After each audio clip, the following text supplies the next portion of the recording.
Good evening and welcome to Viking Field here at Mazama High School for the quarterfinals of the OSAA OnPoint Community Credit Union 4A Football State Championships. Alongside Kevin Petrik, I'm Matt Bowling, and we've got the Henley Hornets, #1 seed, undefeated, facing Junction City, the #9 seed, 8-2 on the year. We've got a great pregame show lined up for you. We'll give a breakdown of both teams and hear from Henley head coach Alex Stork. All of that coming your way on the other side of this break. You're listening to Henley Football on 104.3 and 960 Sports and watching on mybasin.com.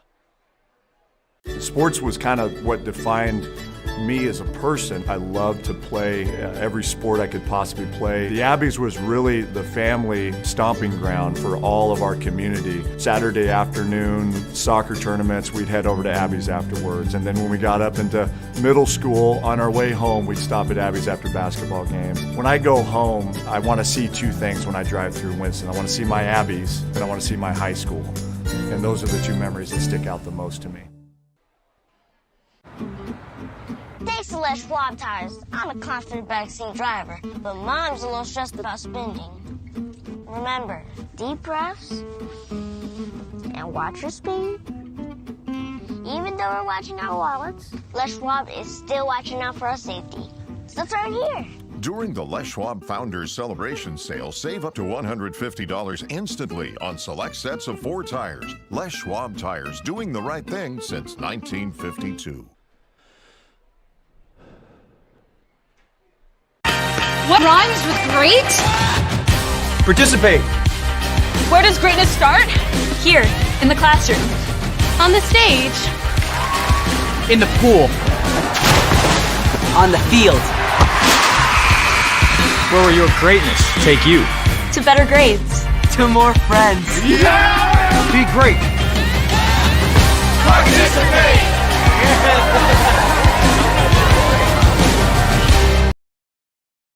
During COVID, I gained over 24 pounds. I lost motivation in working out. I lost motivation in eating healthy.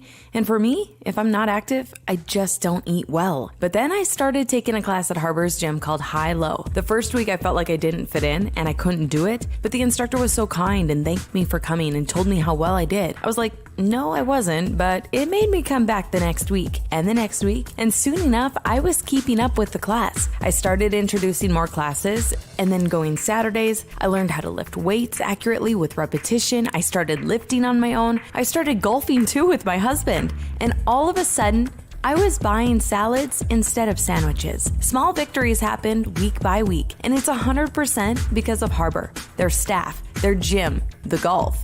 My husband is getting out of the house and working out with me. His golf game is increasing, we're lifting together, and we feel good. Harbor, where I lost my reins and got my game.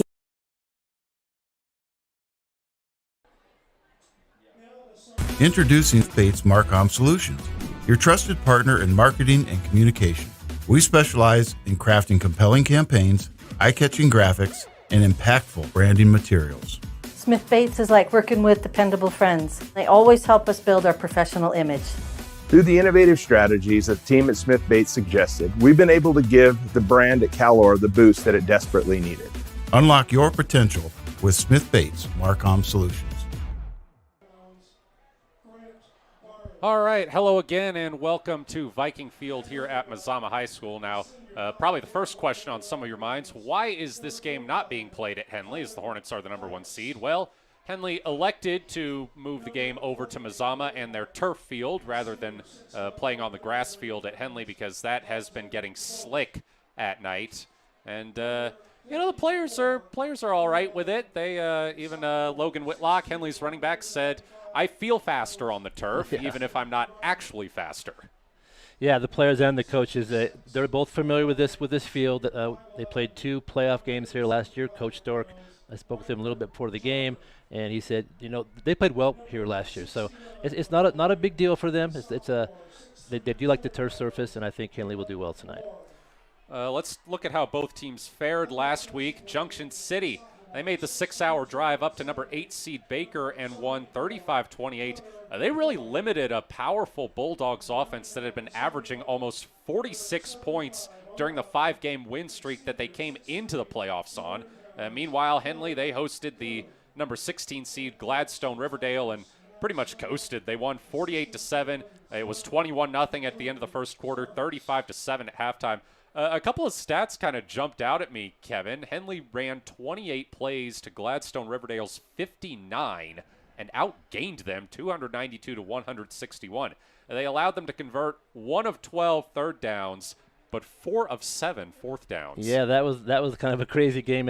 As the game progressed, Gladstone picked up a lot of fourth downs, but Henley was in control early, and their offense really played well. It's that game was also delayed a half an hour because 2 of the officials were refereeing some NAIA basketball up at Oregon Tech. So props to those guys. I mean, pulling double duty like that can't be easy. Yeah, you never know. That's the thing about high school football. It makes it fun. You just never know what you're going to get. And tonight might be the same way. We have 2 good teams out here, and it'll be interesting to see what happens. All right, you see there on our video stream, Henley coming out onto the field to a nice reception from the crowd that has traveled well over from Henley, and they've even brought their knockoff terrible towels with them. All right, we're going to take another break. On the other side, we will hear from Henley head coach Alex Stork. Matt Bowling here alongside Kevin Petrik. You're listening to Henley Football on 104.3 and 960 Sports and watching on mybasin.com.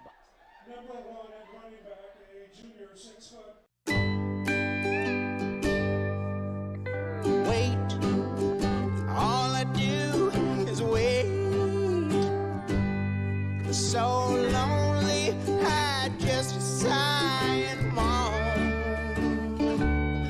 Seems like I've been waiting forever, wondering if you're coming home. I just saw your face, I know you're coming home. I swear there is no place that feels as good as home. And then I heard your voice, I know you're coming home. I know you're coming home. This is where unconditional love and immeasurable happiness reside. This is home. Coltwell Banker, where home begins. Innocence of youth.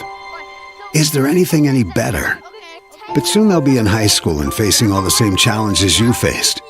How to make friends, how to fit in, how to be cool.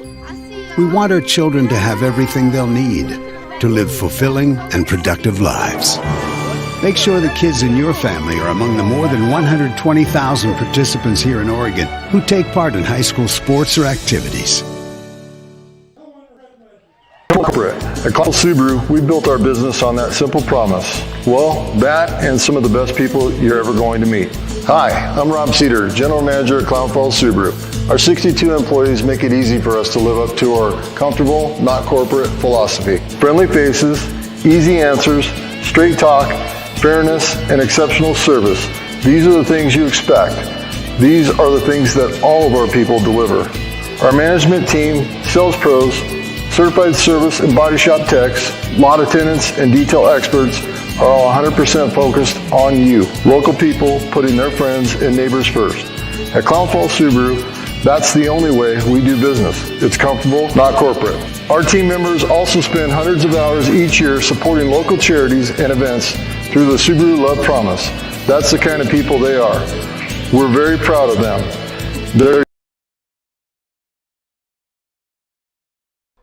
Sports was kind of defined me as a person. I loved to play every sport I could possibly play. The Abbeys was really the family stomping ground for all of our community. Saturday afternoon soccer tournaments, we'd head over to Abbeys afterwards. And then when we got up into middle school, on our way home, we'd stop at Abbeys after basketball games. When I go home, I want to see 2 things when I drive through Winston. I want to see my Abbeys and I want to see my high school. And those are the 2 memories that stick out the most to me.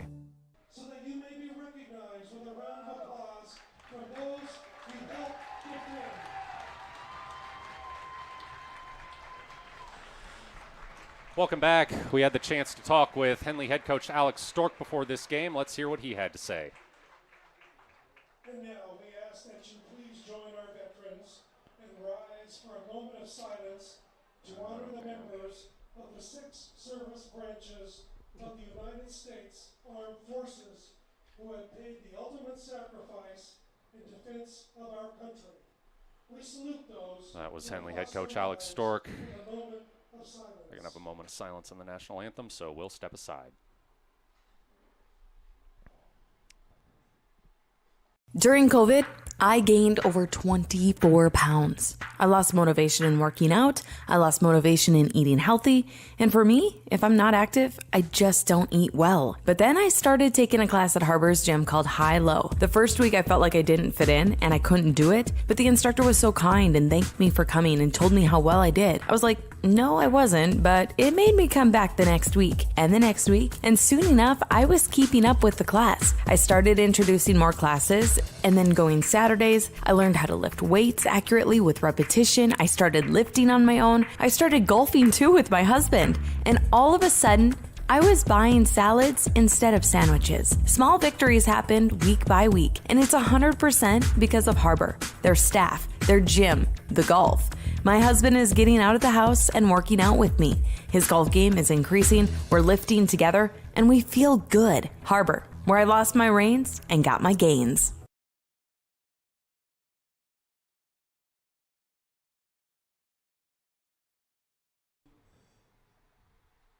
Not corporate. OnPoint Subaru, we built our business on that simple promise. Well, that and some of the best people you're ever going to meet.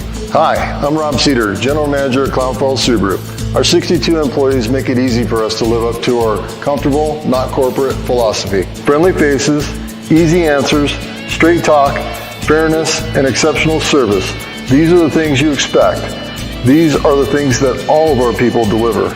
Our management team, sales pros, certified service and body shop techs, lot attendants, and detail experts are all 100% focused on you. Local people putting their friends and neighbors first. At Clown Falls Subaru, that's the only way we do business. It's comfortable, not corporate. Our team members also spend hundreds of hours each year supporting local charities and events through the Subaru Love Promise. That's the kind of people they are. We're very proud of them. They're your friends, they're your neighbors, they're glad to know you, and they want you to be glad to know them too. I'm Rob, and this is what makes us comfortable, not corporate. Introducing Spates Marcom Solutions, your trusted partner in marketing and communication. We specialize in crafting compelling campaigns, eye-catching graphics, and impactful branding materials. Smith Bates is like working with dependable friends. They always help us build our professional image. Through the innovative strategies that the team at Smith Bates suggested, we've been able to give the brand at Calor the boost that it desperately needed. Unlock your potential with Smith Bates Marcom Solutions.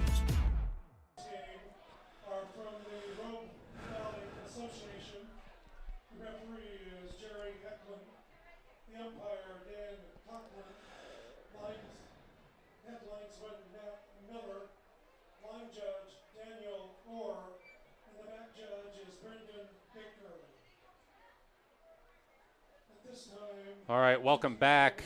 Before the break, you heard from Henley head coach Alex Stork. One of the things he mentioned, tonight's X factor, takeaways and taking care of the football on offense. Henley has been getting takeaways at a ridiculous clip for most of the season, but they've kind of struggled with that the past couple games. They haven't even been winning the turnover battle recently. They drew 1-1 with Gladstone Riverdale last week and lost it 1-0 to North Bend 2 weeks ago. The turnover margin from their previous 8 games was 28-9. Yeah, Henley's been impressive in taking the ball away and keeping it. The last 2 weeks, they've been able to get away with it a little bit because they've played well and they've scored a lot. Today's going to be a little different tonight. I think that the winner of the turnover battle will have a good chance to win the game. So very important to watch how that progresses throughout the game. And speaking of defense, Junction City, they allowed an average of 13.2 points per game during the regular season. They ended the regular season with a 22-16 loss to the number 2 seed Marist Catholic. Tigers are in the middle of a historic season. It's their most wins since 2004 at 8-2. This is their first state quarterfinal appearance since 2014. If they were to pull off the upset tonight, it would give them their first semifinal appearance since 2003. Meanwhile, Henley looking for their first state semifinal appearance since 1990. That was when they made the 3A semifinals. It was also the last time they won 11 games, which they would reach with a win tonight. The Hornets have lost 9 state quarterfinal games since then. Last year they lost to Estacada in the 4-versus-5 game on this field.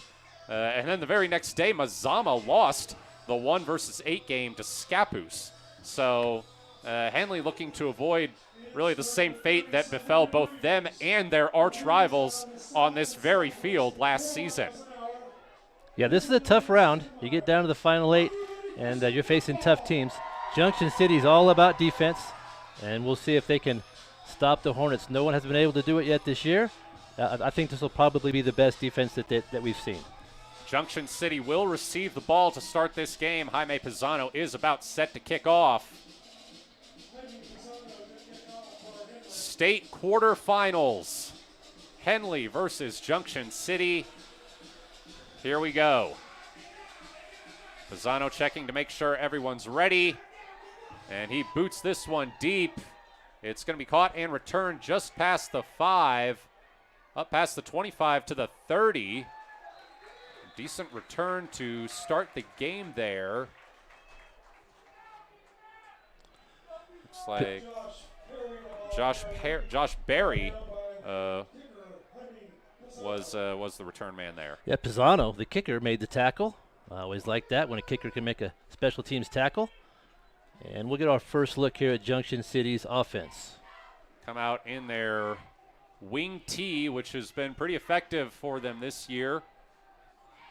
Cooper Rothenberger back at quarterback. And the first play is a pitch out to Tylen Franks. That's a pretty good gain for him. Getting up to the 40, so it'll bring up about a 2nd and 2. Yeah, he was able to get around the end and pick up about 8 yards. So if you want to stop that run game, you've got to play well on first down.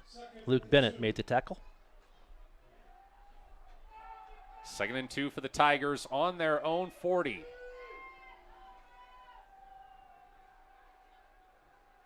From the wing T, Rothenberger. He'll keep it himself, and he doesn't get very far. That's going to bring up 3rd and 2. We'll call it no gain. So Henley with a chance to force a 3 and out on Junction City's opening drive. Yeah, nice work by the line that time. Henley gave no room in there. Junction City, not known to throw the football a whole lot. They'll throw it 2 or 3 times a quarter, but they'll try to establish that run game, control the clock. 3rd and 2 for Junction City from their own 40. Man in motion, handoff, and it's going to be close. I think he's going to be just short. Just, man, really close. Tylen Franks, the ball carrier. And looks like they will give him the first down. Oh, they just picked it up. I thought they might have stopped them a little short. Good penetration again from that Henley defensive line. But it was just enough for the first down for Junction City. Tigers with a fresh set of downs on their own 42.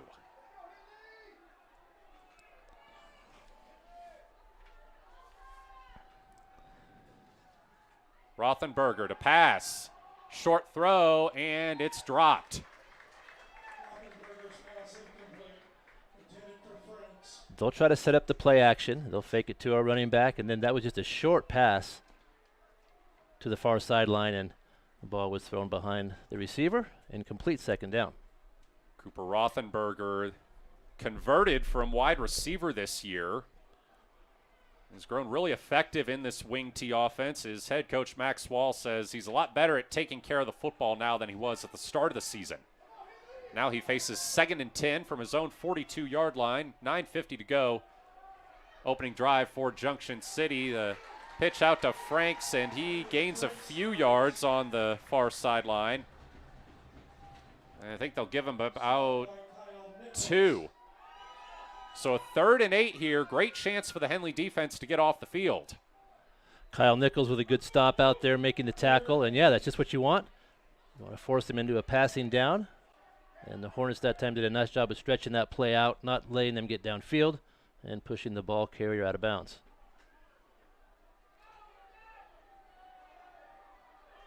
Third and 8 for Junction City. One receiver to the right, Rothenberger. Back to throw, Rothenberger scrambling, chucks it down the left side and way over the head of Grant Barnes. So that'll make it 4th down, and the punt team comes out for Junction City. Looked like that was Theron Tyler applying the pressure to the quarterback, making him hurry his throw. That's a good set of downs for that Henley defense. I think that the start of this game is really important, Matt. I think the team that can get that early lead can set the tempo that they want. So a good defensive series there for Henley. Luke Bennett back to receive as the punt is nearly blocked. And that's going to go out of bounds at about the 23rd.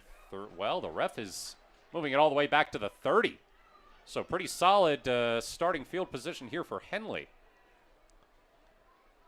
Here's our chance to see Henley's offense for the first time against this defense. Their first 9 games, they gave up 22 or less. So they're a stingy defense. We'll see if they can control Logan Whitlock and the rest of the Henley offense. Hornets come out 1st and 10 from their own 30, 8:54 to go in this scoreless first quarter. Opening drive for Henley. Whitlock on the left hip of Janney in the shotgun. Trips right, one to the left. Whitlock gets the handoff. Thought about going around the right side, instead cuts back up the middle, and it's a good gain for Logan Whitlock. Gets up to about the 37. That was a nice first down run. He totally changed directions. Took about 3 steps this way to the near side and then cut back to the far side. We'll spot him at the 38. So 2nd and 2 for the Hornets. Same formation. Whitlock again gets the handoff. This time he breaks left. Whitlock with room. Whitlock across midfield. He might house this. 20, 10. Oh, touchdown. He laid out for it. We weren't quite sure if he had gotten all the way in, but the referees give it to him. And just like that, it's 6-0 Henley, PAT pending. Well, we talked about a quick start. 2 plays. That's just what you want. That's just what you want. Really good blocking on the outside, and once you get Logan on the outside, he's hard to catch. Teams have a lot of trouble with him, with his speed. Pisano on for the PAT. It is up and good. So with 8:14 to go in the first quarter, Henley leads 7-0. We'll take a break. Matt Bowling here alongside Kevin Petrik. You're listening to Henley Football on 104.3 and 960 Sports and watching on mybin.com. The innocence of youth. Is there anything any better? But soon they'll be in high school and facing all the same challenges you faced. How to make friends, how to fit in, how to be cool. We want our children to have everything they'll need to live fulfilling and productive lives. Make sure the kids in your family are among the more than 120,000 participants here in Oregon who take part in high school sports or activities.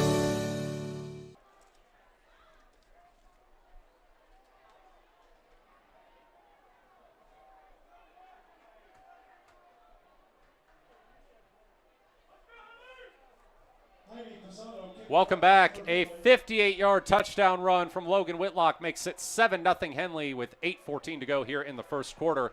Jaime Pisano's kickoff is caught just past the goal line and returned up to the 25.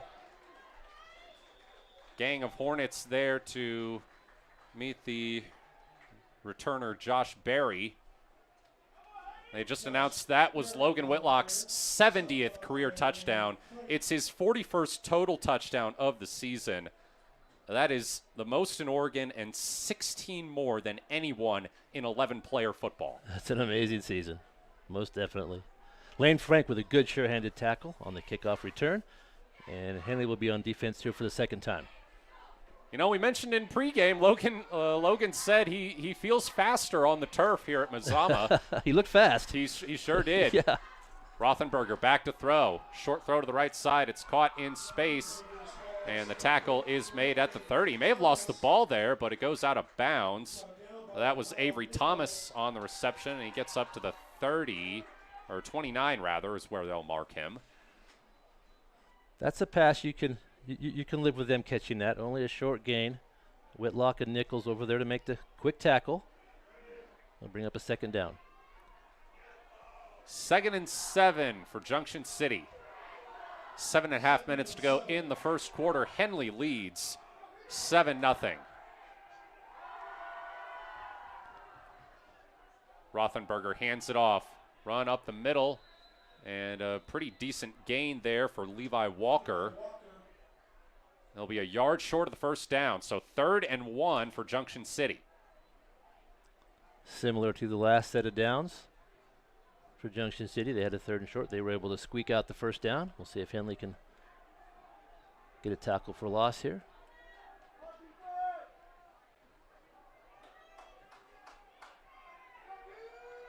Third and 1. Ball on the Junction City 35. Direct snap, and I don't think he got there. It was Grant Barnes who took the direct snap, and they stuff him at the line. So what's Junction City going to do here? It looks like they're going to go for it. Nolan Sieben with the tackle with a little help from Whitlock. A good surge. That Henley defensive line, if they get that initial surge, they can stop that wing T and that run on the inside, and they did right there. So a 4th and 1 for Junction City from their own 35. 6:10 to go in the first quarter. Henley with a 7-0 lead. Handoff. They've got it and more. Into open field. Are they going to catch him? I don't think so. Junction City's going to tie this game. Tylen Franks bursts through the line and says bye-bye.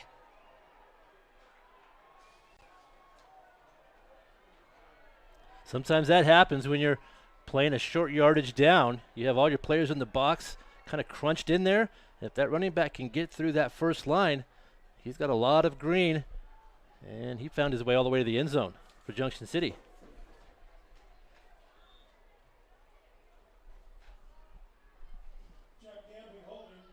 Dane Gibson on to attempt the PAT. It is up and it is good. So Junction City punches back to tie this game at 7. 5:53 to go in the first quarter.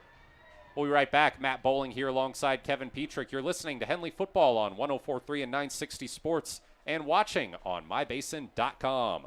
Sports was kind of what defined me as a person. I loved to play every sport I could possibly play. The Abbeys was really the family stomping ground for all of our community. Saturday afternoon soccer tournaments, we'd head over to Abbeys afterwards. And then when we got up into middle school, on our way home, we'd stop at Abbeys after basketball games. When I go home, I want to see two things when I drive through Winston. I want to see my Abbeys and I want to see my high school. And those are the two memories that stick out the most to me.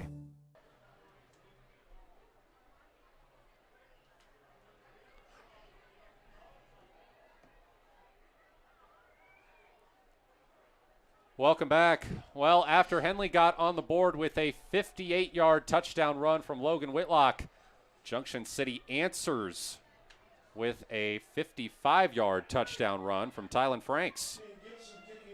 Yeah, they were aggressive on 4th down. They went for it, and it paid off. And we have an even game. 5:53 to go in the first quarter. Dane Gibson kicks it low. It's fumbled, but picked up. Return past the 25 up to the 30. That's Luke Bennett there with it. Luke again showing us his skills as a return person. He did kind of mishandle the ball off the start, but he just kept his composure, picked up a few yards. And we'll see the Hornets again on offense. Only ran a couple of plays their last possession with a long touchdown.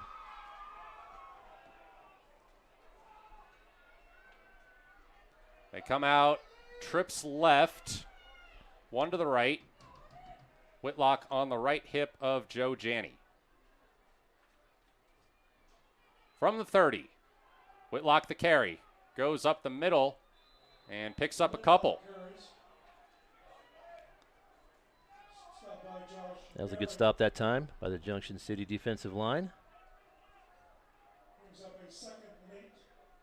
Second and 8 now for Henley. Whitlock behind Janney, trips left, one to the right.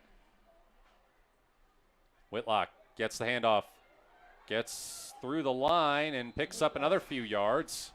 Brought down at the 36. That'll be 3rd and 5. Every play so far has gone to Whitlock. Henley trying to establish that run. He hasn't had many carries in these games. He's only had 10 to 12 carries because Henley's been so far ahead. He hasn't had to run the football, but he's getting all the carries so far. He is coming out of the game. I think he has an equipment issue, so Brunick's going to jump in there for this down. I'll call it 3rd and 4 for Henley from their own 38. 4:40 to go in the first quarter, 7-7. Trips left, one to the right. Brunick on the right hip of Janney. And Henley calls a timeout. We'll take it with him. Matt Bowling here alongside Kevin. You're listening to Henley Football on 104.3 and 960 Sports and watching on mybasin.com. Thanks to Les Schwab Tires, I'm a confident backseat driver, but Mom's a little stressed about spending. Remember, deep breaths and watch your speed. Even though we're watching our wallets, Les Schwab is still watching out for our safety. So turn here. During the Les Schwab Founders Celebration Sale, save up to $150 instantly on select sets of 4 tires. Les Schwab Tires, doing the right thing since 1952.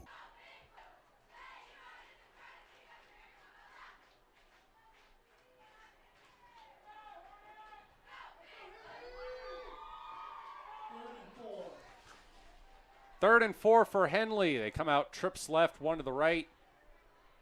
Janney back in the shotgun. Back to throw. Looking down the right side. He's got Bennett. And Bennett thinks he was interfered with. No flag. That'll bring up 4th down. Henley's side not too happy about that. Yeah, those of you watching on the stream saw that. Yeah, incomplete pass. Yeah, there was a lot of contact down there. It was a nice throw by Joe. Put a lot of air under it. Bennett had plenty of room, and defender got kind of in the middle of everything, so it'll be 4th down. Now Janney will punt. And it's a pretty good one. High over midfield, comes down at the 25. It's fumbled, but quickly dove on. So Junction City will start from their own 28. Yeah, Grant Barnes fielding that punt for Junction City, and he was fortunate to be able to cover up after the fumble. So Junction City will take over. The score tied at 7. This is the 3rd meeting ever between Junction City and Henley. All of them have come in the playoffs. Junction City won 27-0 in the first round of the 1998 3A playoffs.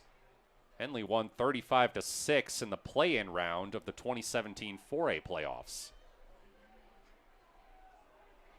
Tigers come out in the wing tee from their own 27, 1st and 10. They try to run it around the left side, and oh man, he got popped. That was Grant Barnes on the carry there. And Bryson Montag came from nowhere and made a great tackle. Henley did a good job stretching that play out. That's what you want to do on those sweeps. Just keep that runner running laterally and then wait for help. Bryson was the help. Good tackle. Almost no gain, maybe a half a yard. So with 3:45 to go in the first quarter, the Tigers come out 2nd and 9 from their own 28. Tied at 7.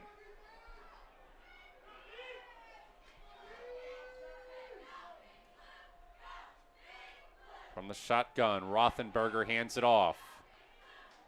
The run is stood up after a gain of 2. It's Franks on the carry.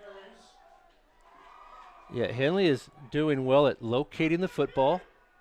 That's what you want to do. Sometimes they'll be shifty with the ball. Not sure which running back has the ball, but they've been able to spot the football, make the tackles early. So another short gain. They'll bring up a 3rd and long here. 3 minutes to go in the first, 3rd and 7. Junction City taking their time in the huddle, a lot like Gladstone Riverdale did last week.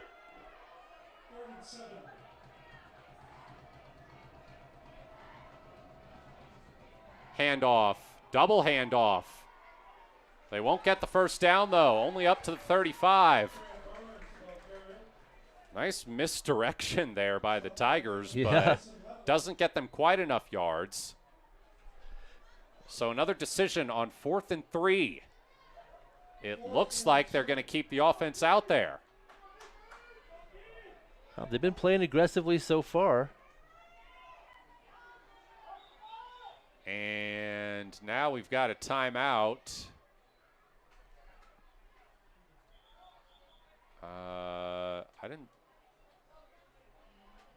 I guess we don't. It may have been an equipment issue. I'm not sure. Ronan Wright made that last tackle, and he just hustled out of the ball game. Logan Whitlock is back in there now at linebacker.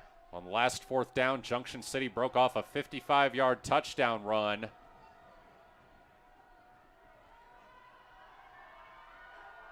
Now Rothenberger looks like he's trying to work the hard count.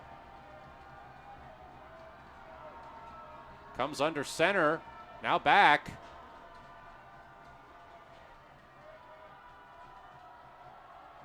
Henley making a lot of noise. And Junction City calls timeout. They didn't get him. That's a good strategy. When it's 4th and less than 5, you try to pull the other team off sides. They tried there, and it didn't work. Henley was disciplined, and they'll get the ball back as a reward. Actually, they didn't call timeout. They just went ahead and took the delay of game. Yeah. So that'll back them up. 4th and 8 from their own 31. So Luke Bennett will stand at his own 25 to receive the punt. Tigers going max protect after it was almost blocked last time. Comes down and bounces past the 30, out at the 27. Those have been good kicks, not allowing Henley to return the ball. So Henley will start about the same place they started last time, on their side of the field.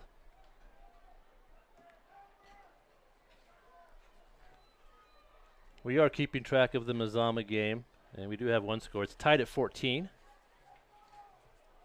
I believe that game's in the 2nd quarter. And Mazama, you may recall, went to Marist Catholic in week 3, took a 29-21 lead into the final 5 minutes. Marist Catholic scored 2 touchdowns, though, to win it, 33-29. Henley comes out, trips left, one to the right. Whitlock on the right hip of Janney. He takes the handoff. Breaks out of the center and around the right side, is brought down from behind after a gain of about 5. It's nice to see him back in there. I'm not sure why he was out for a little bit there. I thought it was an equipment issue. I'm not sure, but he's back in there, and he looked fine on that run. Picked up 5. Henley a little quicker on the football here. Trips left, one to the right. Whitlock on the left hip of Janney. 2nd and 6 from the 32. Whitlock up the middle and gets the first down.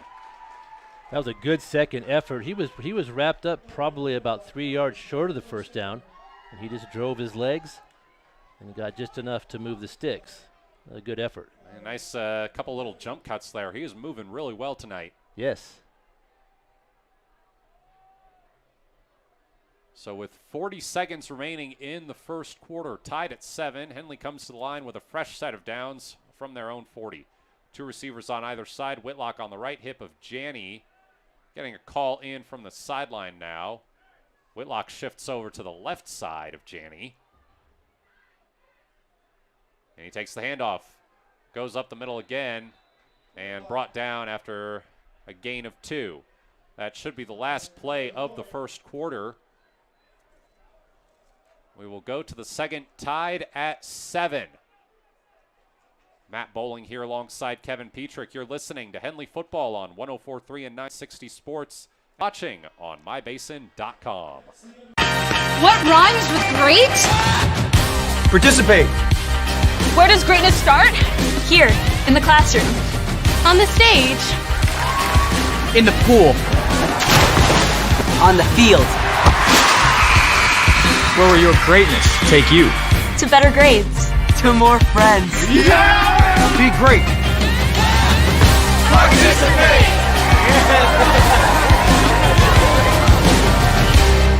And links to media coverage throughout the state.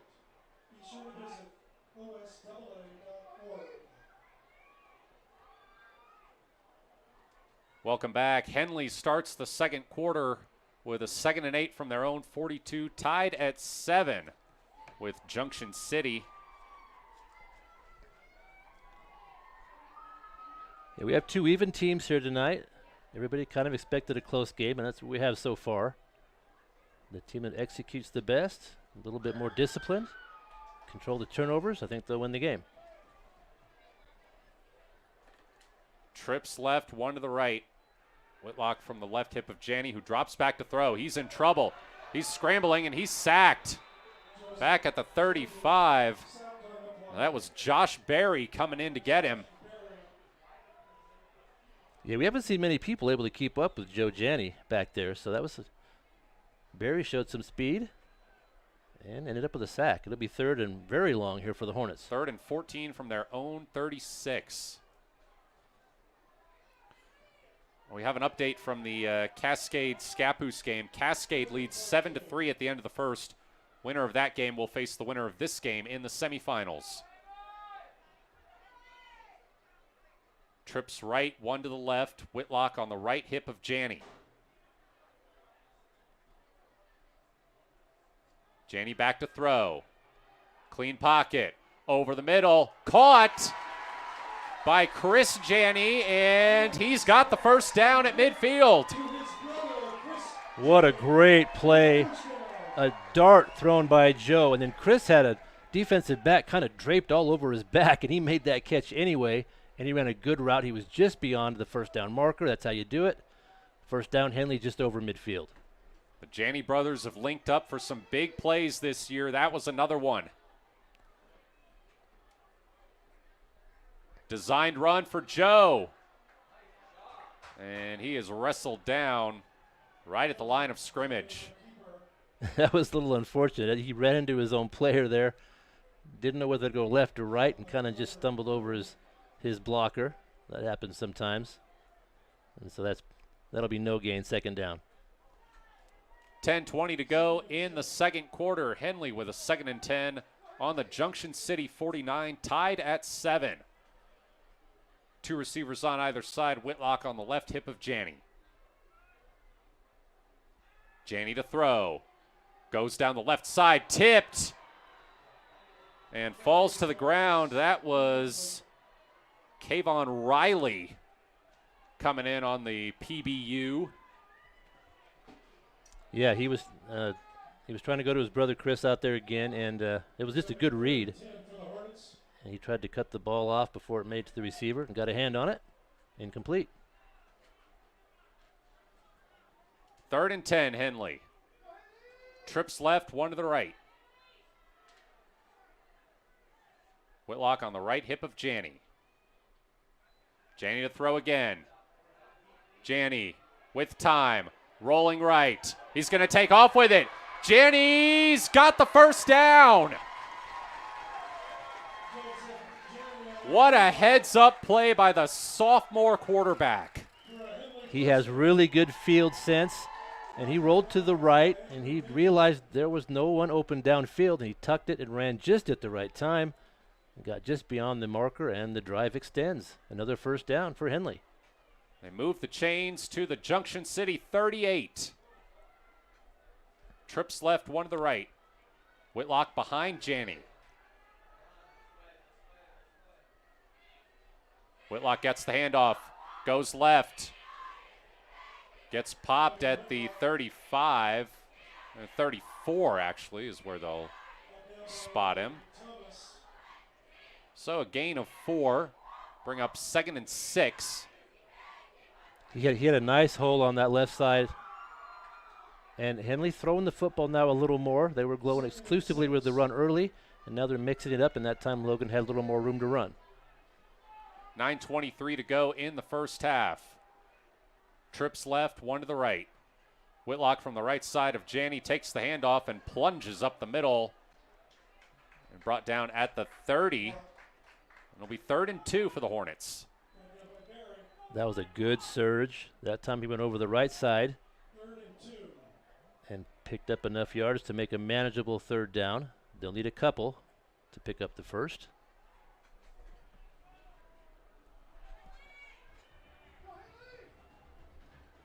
Henley on the Junction City 30. 2 receivers on either side. Whitlock on the left hip of Janney. 3rd and 2.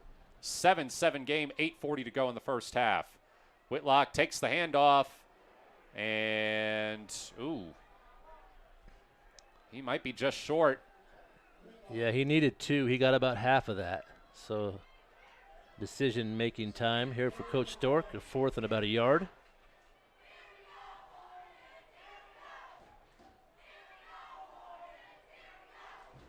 Fourth and 1. Henley on the Junction City 29. 2 receivers on either side. Whitlock on the right hip of Janney.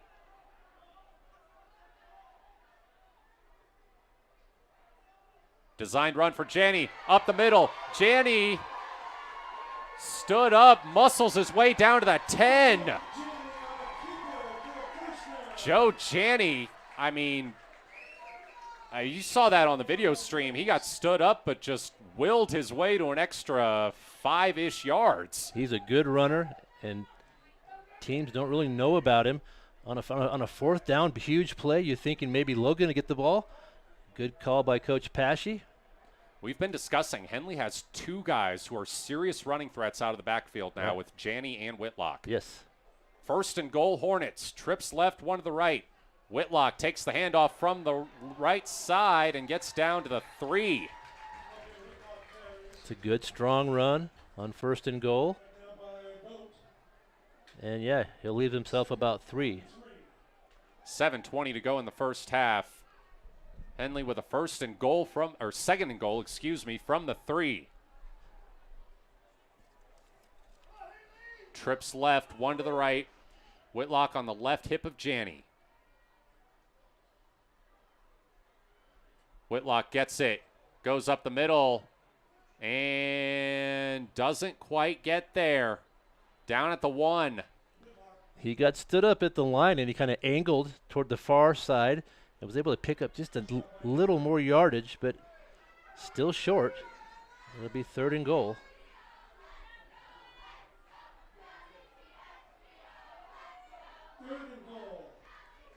Third and goal from the 2. Same formation. Whitlock, touchdown.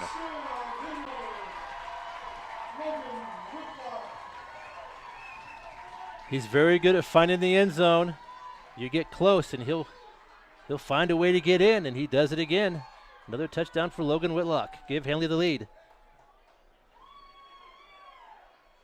Jaime Pisano on for the PAT.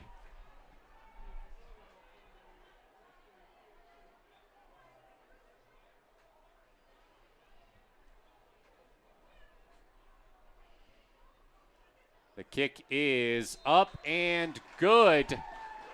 So with 6:24 to go in the first half, Henley back on top, 14-7. Matt Bowling here alongside Kevin Petrik. Listening to Henley football on 104.3 and 960 Sports and watching on mybasin.com. The innocence of youth. Is there anything any better? But soon they'll be in high school and facing all the same challenges you faced. How to make friends, how to fit in, how to be cool. We want our children to have everything they'll need to live fulfilling and productive lives. Make sure the kids in your family are among the more than 120,000 participants here in Oregon who take part in high school sports or activities.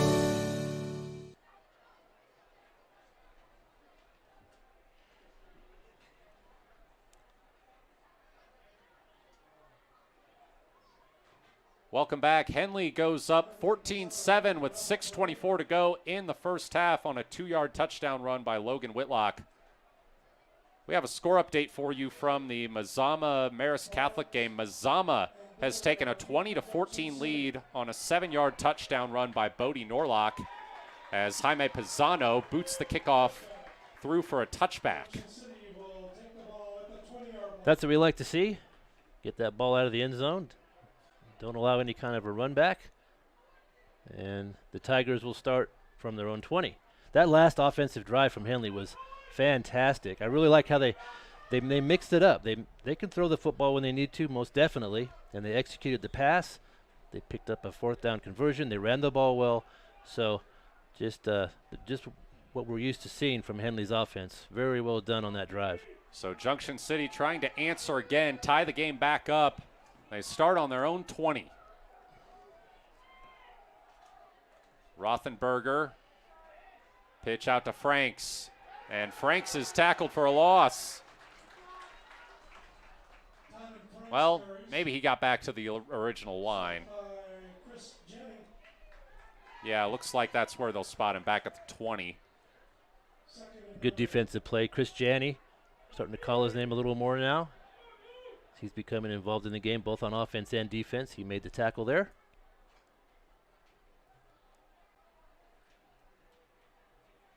Second and 10.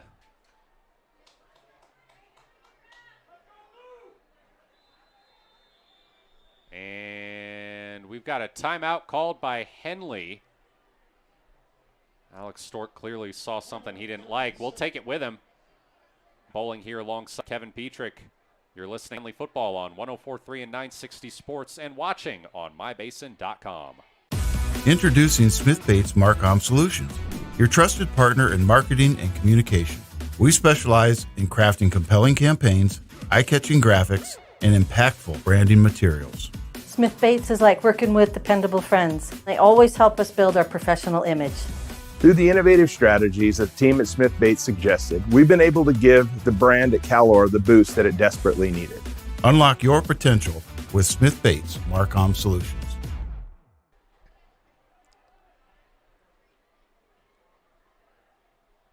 Junction City with a 2nd and 10 from their own 20 coming out of this timeout.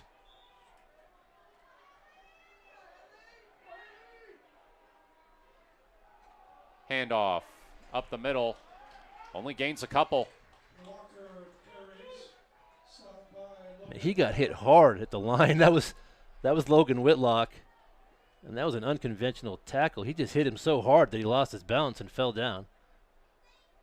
Good hard hit, short gain, and that will bring up a 3rd down situation. Well, 3rd and 8 for the Tigers. As we said, this is only the 3rd meeting ever between Henley and Junction City. Junction City's been playing football since 1921. Rothenberger to throw. Looking down the left side. Incomplete. That was good coverage over there. I think that was Bryson Montag with the coverage. The ball was thrown pretty high for his receiver. Bryson was in the right spot, and really there was no chance for a completion.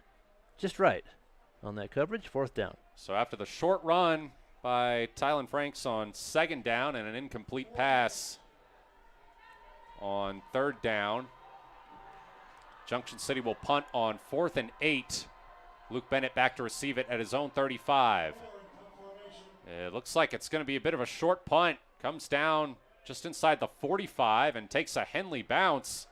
Going to be downed at the 46. So with 4:48 to go in the first half, Henley has a great chance to go up 2 touchdowns here. Yeah, that's great field position. They start near midfield, and throughout the season, Henley's done well when they get good field position, have a short field. They usually do very well scoring a touchdown. They have plenty of time. They have 4:48. left in the half. They did use a couple of timeouts, but that should be plenty of time. They lead this one 14-7. Trying to extend that lead here. Trips left, one to the right. Whitlock on the right hip of Janney. 1st and 10. Janney to throw. Left side. Caught. Cross midfield goes Bryson Montag. Junction City has recovered a fumble.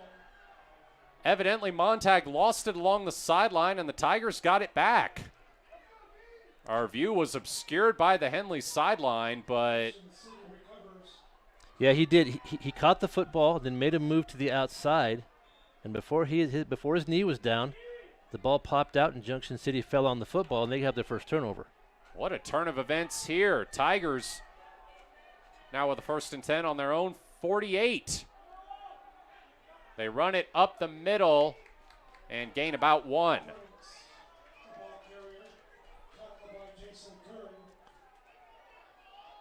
Well, the losing or not winning, at least, the turnover battle continues to be a theme for Henley over their last 3 games. As we mentioned in pregame, they finished even 1-1 with Gladstone Riverdale last week and lost 1-0 to North Bend 2 weeks ago. Now Rothenberger back to pass, 2nd and 9, and he is sacked.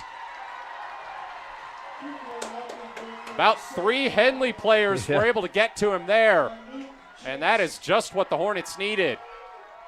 If they came from all sides, there were 4 Hornets on that tackle to sack the quarterback. Just a total breakdown up front on that particular play for Junction City, and a huge loss.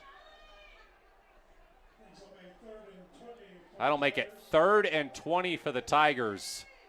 That is a tough distance to cover for a wing T offense. 3:27 to go in the first half. Henley with a 14-7 lead.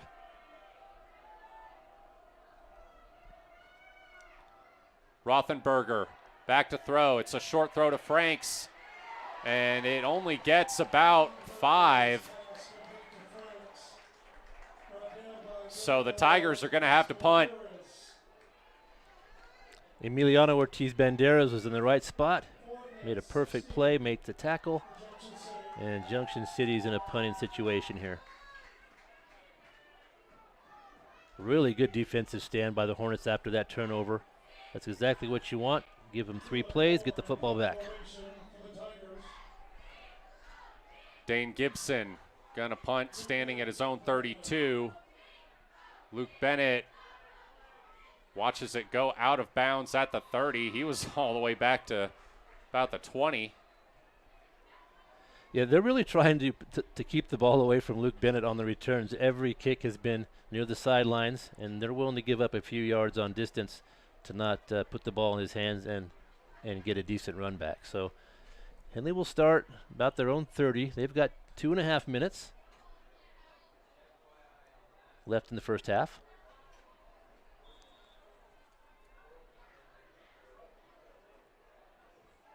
That's enough time for them, but they may have to pick up the pace just a little bit than what they're used to.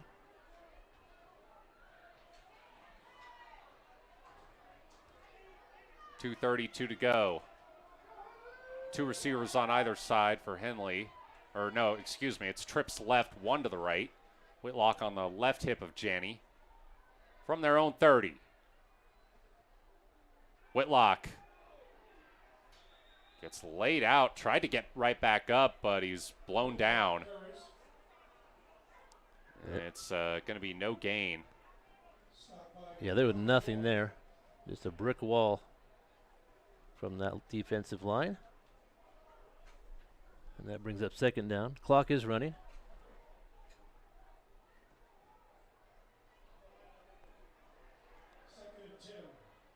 Trips left, 1 to the right. Whitlock on the left hip of Janney. Janney to throw. Rolls left. Pressure coming. Janney gets rid of it. It's tipped. and falls incomplete.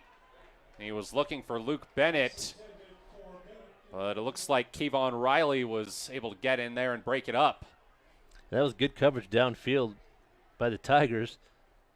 Jenny kind of tried to force it in there, kind of threw a sidearm whip in there, and it fell incomplete. So that brings up 3rd and 10. If Henley doesn't convert here, there is enough time for Junction City to maybe to work their way down the field as well. Same formation. Janney back to throw. Pressure coming. Janney trying to get rid of it. Just throws it away, and it's broken up. Smart play by Janney to avoid the sack, but not ideal for Henley, as they're going to have to punt from about probably their own 20. Yeah, that was a good play by Janney to get rid of the football. He was in deep retreat, and he was probably 15 to 17 yards behind the line of scrimmage, and just dumping the football there got all those yards back. Grant Barnes lines up on his own 37 to return for Junction City, as Joe Janney will punt from the 19. They tried to block it, almost did, but Janney's able to get a pretty good punt off. Comes down and bounces out at the 34. Nice punt with no return. So we'll see if the Henley defense here can stand for another minute 33 before we reach halftime. Henley hanging on to that 7-point lead.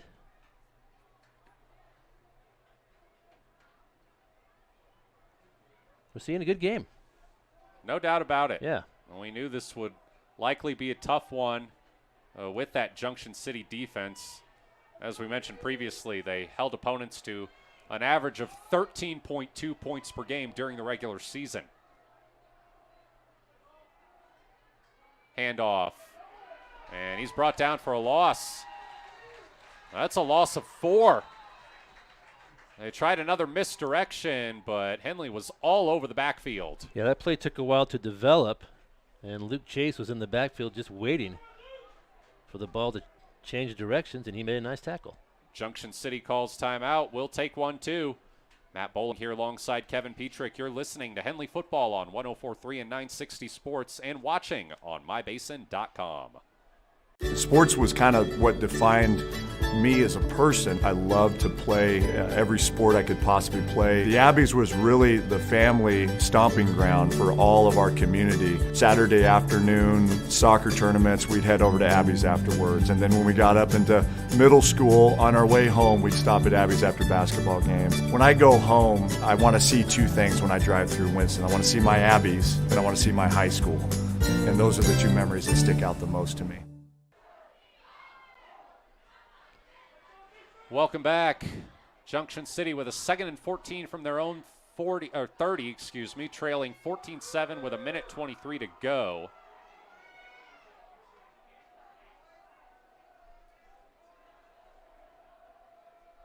From the wing tee, Rothenberger back to throw. Short throw out to the left side. Missed tackle, and they get up to the 40. Yeah, that play could have been stopped behind the line there. Just Henley does not miss many tackles. In that case, they did. And it made for a pretty good gain, but still 3rd and about 5 or 6. Looking at 1:17 on the clock left before halftime. 3rd and 5 from the 39 for Junction City. Henley crowd making some noise on this 3rd down. Rothenberger back to throw. Rothenberger under pressure, lets it fly. Nobody there. Just threw it out of bounds. So that will bring up 4th and 5, and it looks like the Tigers are going to punt. The quarterback play's been good. I like how a quarterback, sometimes the answer is to throw the ball away. Sometimes it's not to throw it. Sometimes it's to keep it and run. And both quarterbacks have made good decisions tonight. That was a good decision there. Just dump the ball out of bounds. Don't risk the turnover. Caleb Moore is the punter, and it's a high snap. He has to dive on it at the 20. He gets laid out. Henley takes over on the Junction City 16. What a turn of events. Cohen Redmond's having a great season, and he was in the right spot at the right time on that one. The punt was over the head of the punter. I'm sorry, the snap was over the head. And Cohen was right there to make the tackle. Henley gets a real gift with 1:07 left to play. They have the ball just outside the 20. They'll mark it. Yeah, they'll mark it right at the 20. And I was going to say, it's not often you see a lineman punting, as Caleb Moore is a lineman for Junction City. And you see kind of that's where it's a bit of a disadvantage. In the case of a high snap, a quicker player might have been able to get the ball, maybe even get the punt off, but Sure. Not that time. Whitlock runs it right side. Wrestled down from behind at the 18-yard line. Clock still running, 55 seconds to go. Henley scored a touchdown as time expired against Gladstone Riverdale last week at the end of the first half. Now they face 2nd and 7, trips left, one to the right. Whitlock from on the left hip of Janney, who drops back to throw. Janney looking for the end zone, caught, touchdown. Joe Janney throws a bullet to Mark Carpenter. That's the first receiving touchdown of the season for Mark Carpenter. He had a pick 6 last week. Really impressed with Henley's touchdown right there. They had to hurry because they were facing a clock issue, and they executed the play perfectly. Jaime Pisano's PAT is up and good, so with 39 seconds to go, Henley takes a 21-7 lead over Junction City. We'll go ahead and keep it here. But what a turn of events for Henley. Yeah, they were given a gift. We talked about turnovers. They're just so important in games like this. When you give a team a chance to score on a short field, and that mishap on the punt from Junction City was a real opportunity for Henley, and they took advantage. It's a good play, good pass play. Carpenter was just streaking across the middle from the near side to the far side, and Janney just threw a bullet. Good quarterbacking tonight from Joe. A good pass. That's only the 7th offensive reception of the season for Mark Carpenter. He has as many receptions as he does interceptions. That's true. That's true. He finds the ball on defense very well. Short line drive kick, caught and returned from the 10. Brought down at the 30. So 32 seconds to go. We'll see what Junction City can do here. Henley does get the ball to start the third quarter. Kyle Nichols again with a special teams tackle. He seems to always be there on those kicks. And the Henley defense now trying to protect with 32 seconds left in the first half.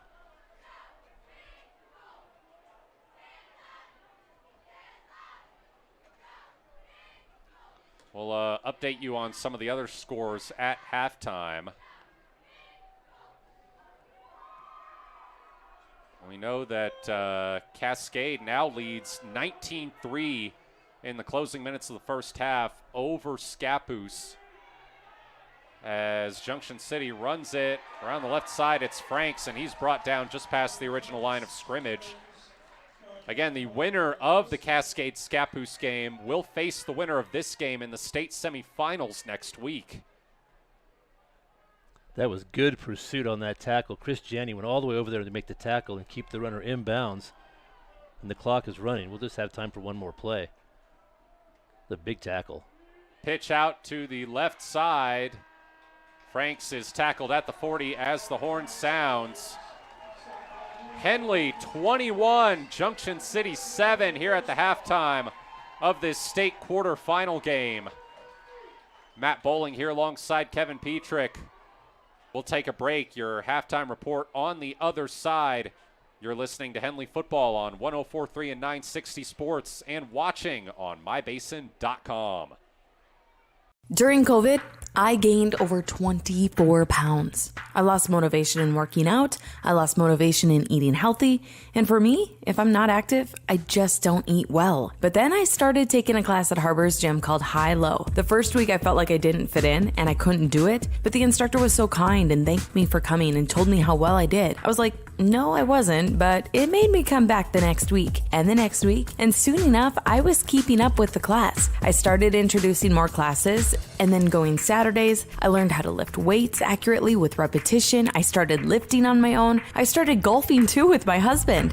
And all of a sudden, I was buying salads instead of sandwiches. Small victories happened week by week, and it's 100% because of Harbor, their staff, their gym, the golf.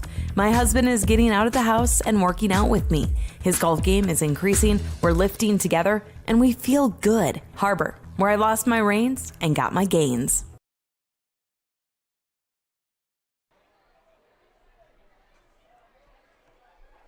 Thread. There are many threads that run through our region. There are churches and schools and Little League teams that bring us together and bind us into communities. There are roads and cars, there are houses and jobs and businesses, all woven together to make the fabric of our communities. There are financial threads that are part of that tapestry as well. For over 80 years, it's been our pleasure to be headquartered here, providing financial services to generations of our friends and neighbors. From that first savings account, to retirement planning, and all of the cars and houses and groceries in between, we keep your money local, investing it back into our communities, adding more threads to the fabric to make our communities stronger. Pacific Crest Federal Credit Union. Find your path.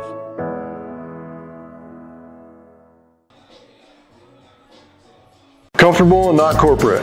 At Clown Falls Subaru, we built our business on that simple promise. Well, that and some of the best people you're ever going to meet. Hi, I'm Rob Cedar, General Manager at Clown Falls Subaru. Our 62 employees make it easy for us to live up to our comfortable, not corporate philosophy. Friendly faces, easy answers, straight talk, fairness, and exceptional service. These are the things you expect. These are the things that all of our people deliver. Our management team, sales pros, certified service and body shop techs, lot attendants, and detail experts are all 100% focused on you. Local people putting their friends and neighbors first. At Clown Falls Subaru, that's the only way we do business. It's comfortable, not corporate.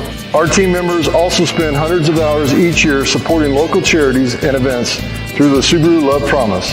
That's the kind of people they are. We're very proud of them. They're your friends, they're your neighbors, they're glad to know you, and they want you to be glad to know them too. I'm Rob, and this is what makes us comfortable, not corporate.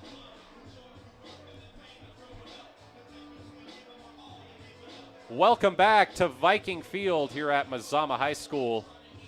Henley up 21-7 over Junction City here at halftime of this state quarterfinal game between the number 1 seed Hornets and the number 9 seed Tigers. We want to lead with some score updates from the other quarterfinal games. The winner of this game will face the winner of Scappoose and Cascade in the semifinals. Cascade leads that game 19-10 with 39 seconds left in the first half. On the other side of the bracket, you've got Seaside and Marshfield. That game started at 6. Seaside currently leads at 14-6 with 8:44 left in the fourth quarter. That was 11 minutes ago. And then Mazama and Marist Catholic in the 2-7 matchup. Marist Catholic leads 21-20 with 8:31 left in the second quarter as of 11 minutes ago.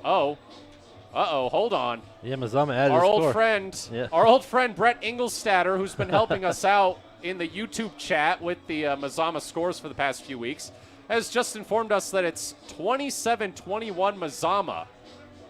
So the dream of an all-Klamath state championship game is still very much alive here in the quarterfinal round. Yeah, there are some good games tonight. Of course, we knew there would be, but for the most part, they're all toss-ups. I mean, especially the ones over the hill tonight. All very competitive tonight. This game here has been terrific. Really impressed with both teams. And Henley defense only giving up 7 to this team in the first half. Once again, the defense just doing their part and giving their offense the ball in the right spot and allowing them to execute and score. As Henley leads this one 21-7. And I'm also impressed with Junction City. You know, they gave up a touchdown on the second play of the game to Logan Whitlock on a long run. That can kind of be deflating to a team, a little adversity. It's hard to respond. I thought they rebounded very well. They played very well after that. They ended up tying the score on a long touchdown run of their own. So, absolutely. Yeah, so both teams very skilled and definitely deserve to be here. Henley, though, just executed a little bit better in that first half, and they have a 14-point lead. And this is Junction City team, too, that scored 35 points last week at Baker after a 6-hour drive. Yeah. Yeah. So, you have the scoring summary, Kevin. Why don't we take a look at that? Sure. Logan Whitlock started off the scoring with 8:44 left to play in the first quarter. A 58-yard touchdown run, second play from scrimmage, and Henley led 7-0. But as we mentioned, Junction City struck right back with a 55-yard touchdown run of their own. Tylen Franks with the touchdown, and that tied the score at 7, and it was that way to the end of the first quarter. Second quarter scoring, Logan Whitlock again. This time just a 2-yard run as Henley drove the ball down. With 6:24 left in that second quarter. Henley led the game 14-7 at that point. And then after a bad snap on a punt, Henley was able to take over the football with a really good field position, and Mark Carpenter scored on an 18-yard touchdown pass from Joe Janney, and that's where we stand now at 21-7. Yeah, Henley, I mean, you know, you talk about Junction City responding too, but give Henley credit also. They didn't waver even as they got punched back on that long touchdown run, and huge play there. Yeah. Even after the turnover, at midfield, I think they were able to force a punt. Got a good punt again, and on the Junction City punt on the next drive. High snap. The punter is a lineman, so had a hard time hustling to get it. Henley was able to force the turnover at the 20 and proceeded to score. So great way to end the first half for the Hornets, who do get the ball to start the second half. Yeah, I thought the turning point of that first half might have been when Henley did turn the ball over, and then they went 3 and out. They held Junction City to 3 and out. That was a big play. Junction City could have went down, tied the score. Instead, it flipped the other way. Henley got a couple more touchdowns to take a 14-point lead. So, yeah, good. So some good work offensively by the Hornets, and that defense, as we mentioned, holding them to only 7 points. All right, we're going to take another break. We'll have more for the halftime report on the other side. Matt Bowling here alongside Kevin Petrik. You're listening to Henley Football on 104.3 and 960 Sports and watching on mybasin.com. Wait, all I do is wait. So lonely, I just sigh and moan. Seems like I've been waiting forever, wondering if you're coming home. I just saw your face, I know you're coming home. I swear there is no place that feels as good as home. And then I heard your voice, I know you're coming home. I know you're coming home. This is where unconditional love and immeasurable happiness reside. This is home. Coldwell Banker, where home begins. Well, not corporate. Clown Falls Subaru, we built our business on that simple promise. Well, that and some of the best people you're ever going to meet. Hi, I'm Rob Cedar, General Manager at Clown Falls Subaru. Our 62 employees make it easy for us to live up to our comfortable, not corporate philosophy. Friendly faces, easy answers, straight talk, fairness, and exceptional service. These are the things you expect. These are the things that all of our people deliver. Our management team, sales pros, certified service and body shop techs, lot attendants, and detail experts are all 100% focused on you, local people putting their friends and neighbors first. At Clown Falls Subaru, that's the only way we do business. It's comfortable, not corporate. Our team members also spend hundreds of hours each year supporting local charities and events through the Subaru Love Promise. That's the kind of people they are. We're very proud of them. They're your friends, they're your neighbors, they're glad to know you, and they want you to be glad to know them too. I'm Rob, and this is what makes us comfortable, not corporate.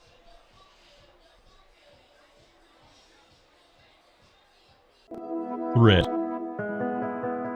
There are many threads that run through our region. There are churches and schools and little league teams that bring us together and bind us into communities. There are roads and cars, there are houses and jobs and businesses, all woven together to make the fabric of our communities. There are financial threads that are part of that tapestry as well. For over 80 years, it's been our pleasure to be headquartered here, providing financial services to generations of our friends and neighbors.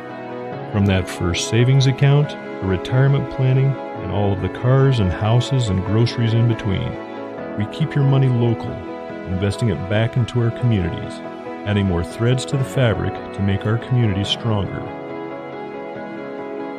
Pacific Crest Federal Credit Union. Find your path.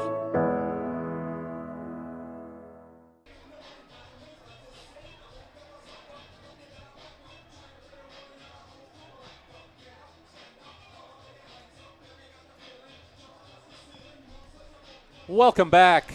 Matt Bowling here alongside Kevin Petrik.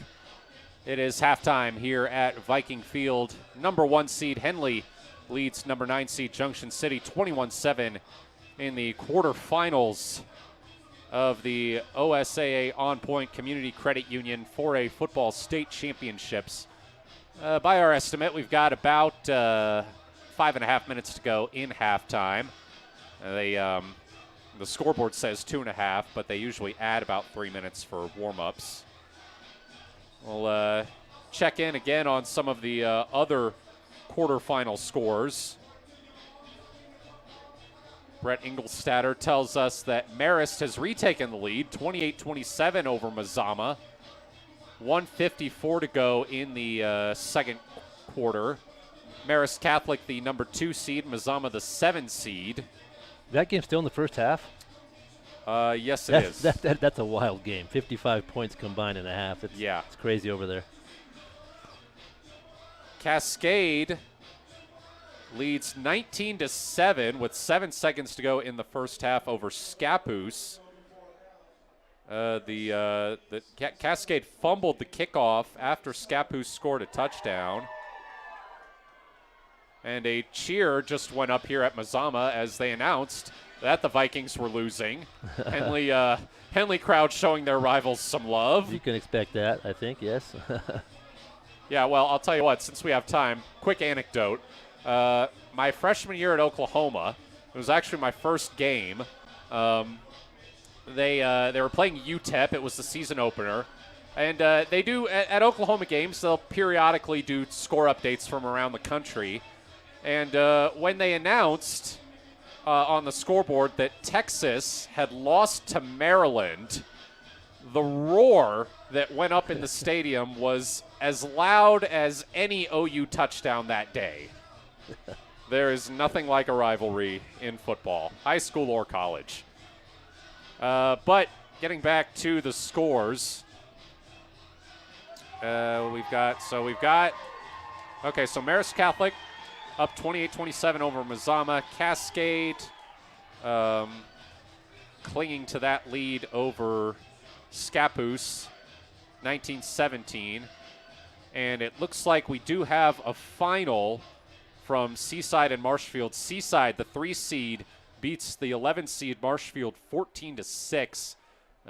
They advance to the semifinals. They will face the winner of Marist Catholic and Mazama for a spot in the state championship game. Yeah, Marshfield made a nice run, actually. They were eliminated tonight, but if you remember that game at Henley, they really struggled, and they looked like they were having a lot of trouble. They won some big games down the stretch, found their way into the playoffs, and they played very well. So our league doing a nice job. All these scores you're mentioning, we've played a number of these teams. I think we played 4 of the 8 that are left. If Cascade is able to hold on and knock off Scappoose, that would be a rematch of the team's Week 3 game. Right. That was Week 4 actually. Excuse me. That game was at Cascade, and it was a tough one for Henley. They made some. They fumbled on their first 2 drives. They got down 14-0, but ended up going on a run and holding off Cascade in the 4th quarter to pull out a 33-21 win. Cascade, though, was missing some of their starters on the offensive line, so I have to wonder, things might be a little tougher this time around for the Hornets if those 2 teams were to meet in the semifinals. Yeah, whenever you see a team for a second time, things change. We talked about tonight Henley getting off to a good start, and they did, scoring on that second play. I think we're seeing it over and over again. You know, we see Whitlock and Janney every week, but the coaches and the opposing players, you just don't understand really how quick they are. And it seems like those first few times they get the football, they're just not ready. When they come around the corner, they make those angles, and they're just behind the runners. They are that quick. And I think that getting out to a lead really helped Henley tonight. If they can maintain this lead, they can, finish the game at their pace. Of course, if Junction City were to get the lead, they would slow things down with their wing T. So really good advantage for Henley, scoring early and then picking up those 2 touchdowns in the second quarter. So Henley is in a good position here to finish this game in the second half. We mentioned in pregame, this is only the 3rd meeting ever between Junction City and Henley. All of them have come in the playoffs. Junction City won 27-0 in the first round of the 1998 3A playoffs. Henley won 35-6 in the play-in round of the 2017 4A playoffs. Look at the history of this Tigers program. One of the oldest in Oregon. They've been playing football since 1921. They won 3A state championships in 1993 and 1995. That first championship team was led by a junior quarterback named Justin Wilcox. Duck fans know him. Went on to play safety at Oregon and is now the head coach at Cal. And his older brother Josh also played at Junction City before he headed to Oregon. He was a tight end. Went on to spend a couple seasons with the New Orleans Saints and was part of the Los Angeles Extreme team that won the original XFL title. Also did a bit of pro wrestling part-time. That's right. I forgot about that. Yeah, Henley and Junction City, they've kind of jumped between 3 and 4A over the years. So they kind of miss each other. They haven't really met that many times, but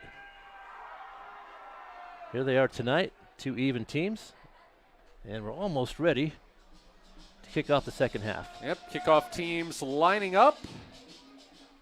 Are you ready for the second half? Looks like it's going to be Dane Gibson kicking off for the Tigers. So here we go, 3rd quarter here in the state quarterfinals. Henley with a 21-7 lead, and the Hornets will receive the kickoff as they watch it go through for a touchback.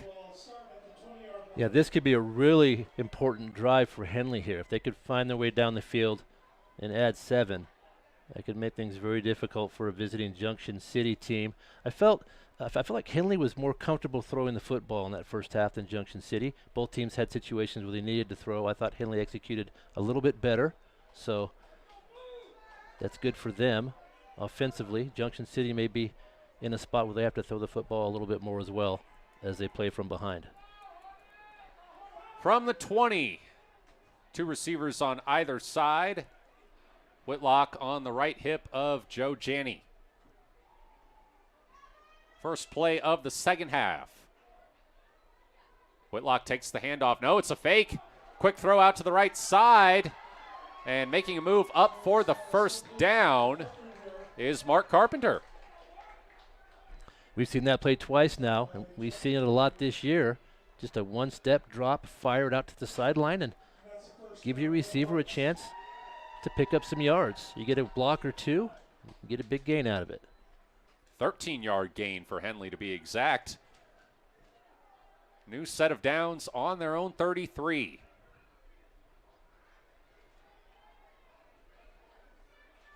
Trips left, 2 to the right. Man comes in motion. It's a handoff, and they cut up the middle for a gain of about 2. They brought Logan Whitlock over from the right side. He was lined up at receiver. That was a different look. I like when Henley does that. Give the defense something else to think about. He turned that play up a little early. Thought he had more room in there, but he was able to get a couple. Second down. 2nd and 8 from the 35. Trips right, 1 to the left. Whitlock from the left hip of Janney. It's a designed run for Joe Janney, and he breaks out around the left side after trying to go up the middle. He doesn't quite have the first down, but it'll be 3rd and 1. Joe Janney really having a good season. Just didn't have that first few games as a sophomore. You'd think there was a learning curve. There just wasn't. He just came out and he's played well all season. Good run there. Ranked as the number 44 sophomore in Oregon by Prep Red Zone, and you have to imagine that'll go up after this season. Trips right, 1 to the left. Whitlock from the left hip of Janney. And they'll say he. Okay, well, hold on. They did give him the first down. They did give Janney the first down on that run. I missed that. Yes. So it's a 1-yard loss for Whitlock, so that makes it 2nd and 11 for Henley at their own 42. Okay, we're all caught up. Trips right, 1 to the left. Whitlock on the right hip of Janney. It's a designed run for Janney, and he goes around the right side, but gets stood up at the 44. It wasn't much of a gain, but it could have been a lot worse. He got a good block from Whitlock on that play. That's one thing when Janney runs on some of those design plays. His lead blocker is Logan out there, and he's a pretty good blocker.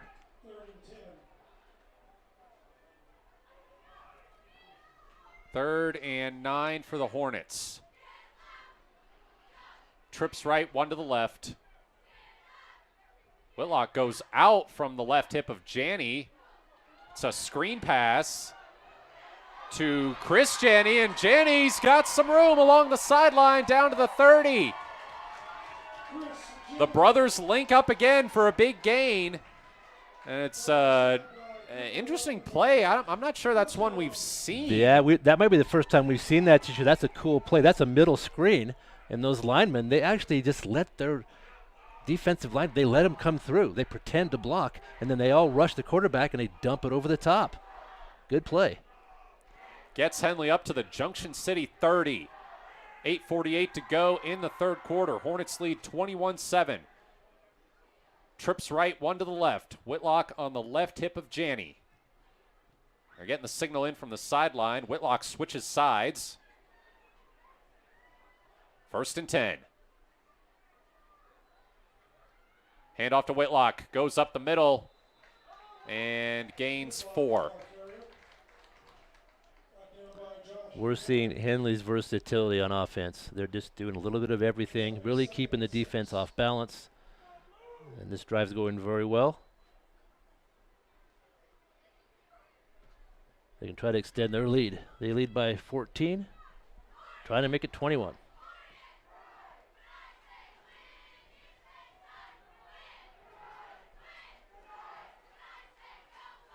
Trips right, one to the left. Whitlock on the right hip of Janney. 2nd and 6 from the Junction City 26. Whitlock the carry again. Again tries to go up the middle. Gains 1 yard. So with Henley having the football at about the 25, I'm going to say it's probably 2-down territory. So Henley will have 2 downs here to pick up these 5 yards. And we'll see how they play it. 2 receivers on either side. Whitlock on the left hip of Janney. 3rd and 5. Janney to throw. Looking. Left side. Goes deep. Chris! Incomplete. No flags. Much to the displeasure of the Henley side. And Chris Janney a little slow to get up. On these long pass routes, we're seeing a lot of bumping and pushing, but we haven't seen a pass interference call, so they're letting them play on the outside. And that'll bring up a 4th down. And Chris Janney's going to come off. So Henley having a real nice drive to this point. It just kind of stalled out these last couple of plays. 4th and 5. 2 receivers on either side. Whitlock on the left hip of Janney. Janney to throw. Looking right side. Caught for the 1st down. And tackled at the 16-yard line. That was a good route on 4th down. You always want your receivers to know where the yard markers are. I think that was Carpenter out there with the catch. He ran that just right. Got just past the 1st down stick, made the catch. Joe with a nice easy throw. And Henley converts. Another big play. Fresh set of downs on the Junction City 17. Looks like the same formation. This time they hand it to Whitlock. No, it's a design run for Janney. He's into the secondary, brought down inside the 5.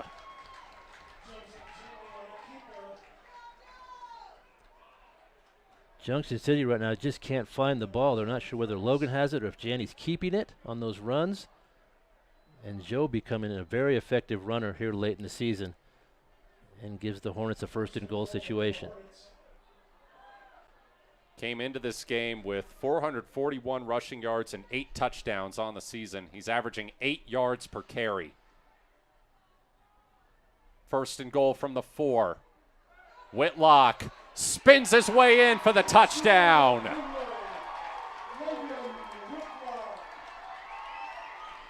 He really had no business scoring that touchdown. He should have been tackled, but as you mentioned, he had a nice spin move. And he's just so good at finding that goal line. And what a drive from the Hornets to start this 2nd half. Took a big chunk of time off the clock, too. That's a 5-minute and 45-second drive. Jaime Pisano's PAT is up and good. So with 6:15 to go in the 3rd quarter, Henley leads 28-7. We'll take a break. Matt Bowling here alongside Kevin Petrik. You're listening to Henley Football on 104.3 and 960 Sports and watching on mybasin.com.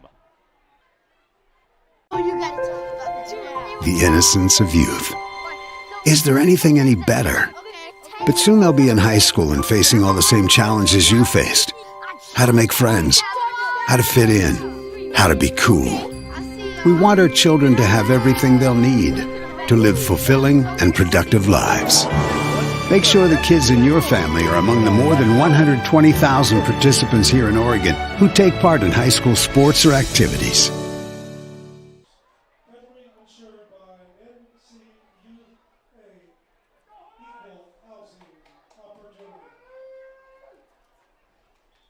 Welcome back. A 4-yard touchdown run by Logan Whitlock has put Henley firmly in control.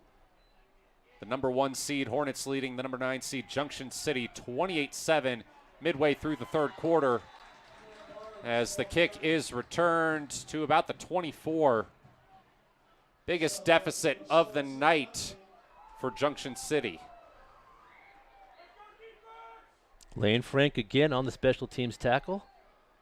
He has a few of those. That was just a great offensive series for Henley to get that last touchdown and extend this lead. They did a little bit of everything, executed very well, got a 4th down conversion.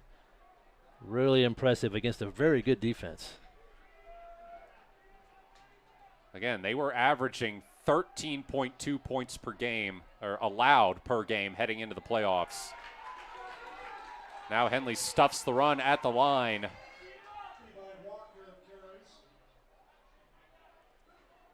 The Henley defense very impressive on their own tonight. They're playing very well. Absolutely. Again, this team scored 35 points last week. They've been held to 7 tonight. The line play has been very good. That was a good example of that last play. Just no gain, nowhere to run.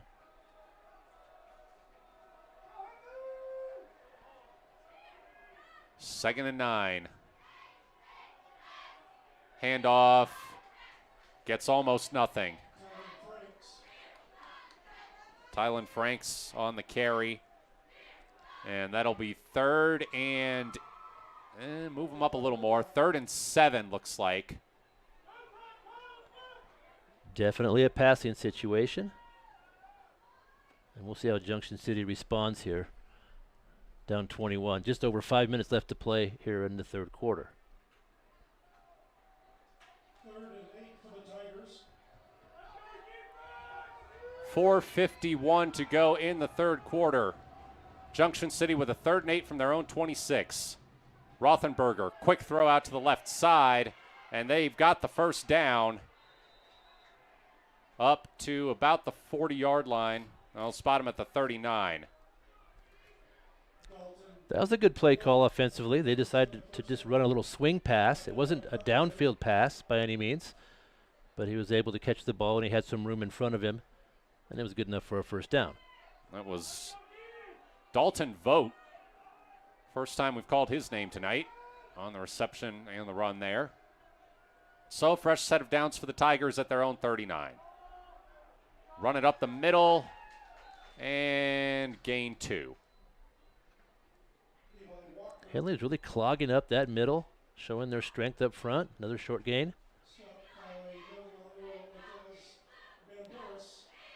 Now Junction City still in that long huddle, even as time is starting to become a factor here. Inside 4 minutes to go in the 3rd quarter, Henley leads 28-7. We saw Gladstone Riverdale do much the same thing last week. Another quick throw. It looks like Vogt again.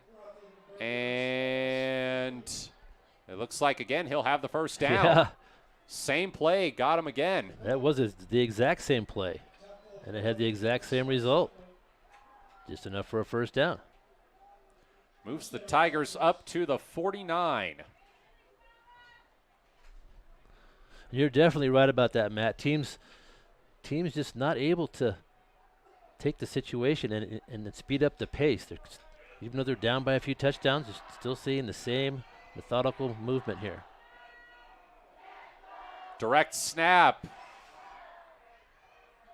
And I'm not even sure where he ended up in that mass of bodies. They'll only give him a yard.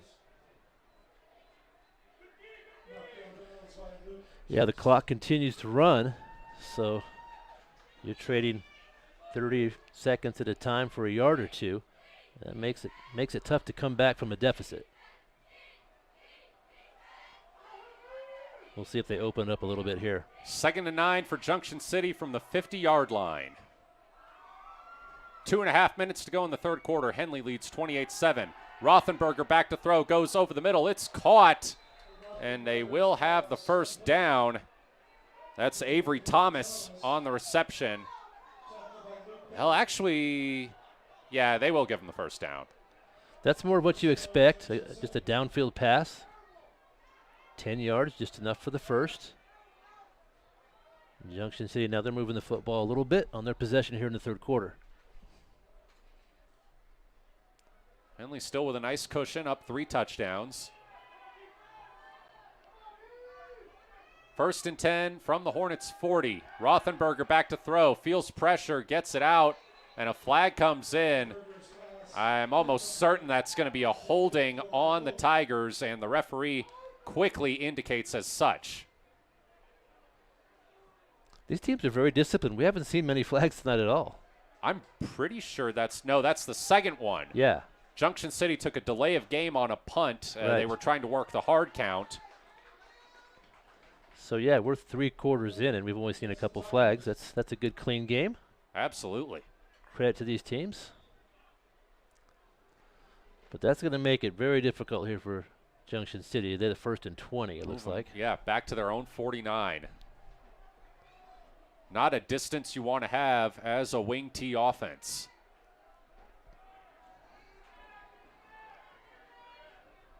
Rothenberger to throw. Pressured immediately. Gets out of the sack, but not the second time.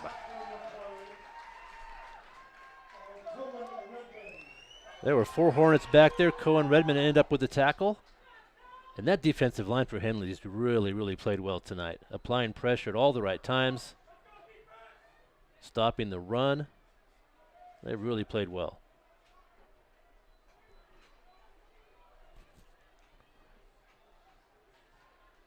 A minute 20 to go in the 3rd quarter. It'll be 2nd and 21 for Junction City when they break the huddle. Tigers on their own 48.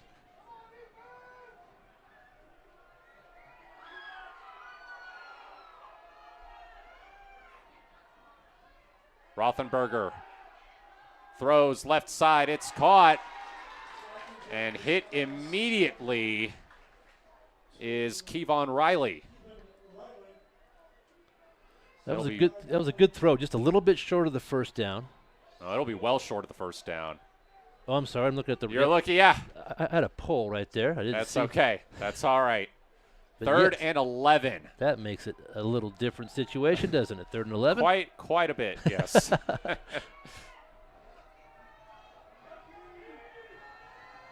25 seconds to go. Junction City with a 3rd and 11 on the Henley 42. Rothenberger throwing deep left side, wide open and caught for the touchdown. That was Kevon Riley again, and he just burned the Henley secondary. A big play for the Tigers in the closing seconds of the 3rd quarter. Well, the Henley defensive back slipped and fell down at about the 20. So he had nothing but room out there, and good throw, easy catch, easy touchdown. Dane Gibson on for the PAT.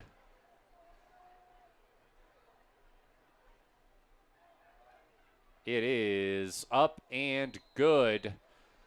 So with 16 seconds to go here in the 3rd quarter, Junction City gets it back to a 14-point game. They trail Henley 28-14.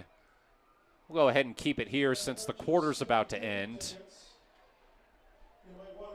Yeah, that's what Junction City needed to do. When you're down by that margin, you kind of need to get the ball downfield, take some chances, and they did, and they made it count. So that's a big score. Definitely only down 2 scores now going into the 4th quarter. It makes a huge difference for them. So Henley will get the football, and we'll see if they can put together another drive. One good thing about Henley's earlier drive is it took 5 or 6 minutes off the clock, I believe. So yeah, if they can maintain a couple more drives like that, well, this game will end up in their favor. Again, keeping you up to date on some other quarterfinal scores. Marist Catholic leads Mazama 28-27 in halftime. That's in the 2 versus 7 matchup. And Cascade, the 12 seed, leads the 4 seed Scappoose 19-7 early in the second half. And the number 3 seed Seaside won. Their game started early, so they've already won 14-6 over Marshfield. They'll face the winner of Mazama and Marist Catholic. That kickoff was just kicked straight out of bounds. So I don't know if they want to do that on purpose or not, but that will give Henley the ball at the 35 to start with just 16 seconds left to play here in the third.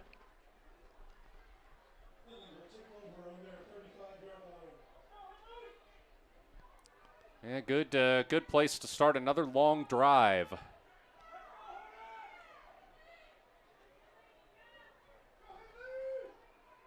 Two receivers on either side for Joe Janney, who has Whitlock on his right hip.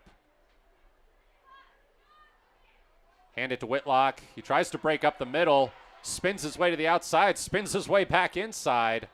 All that just for a gain of 3. And that will end the third quarter.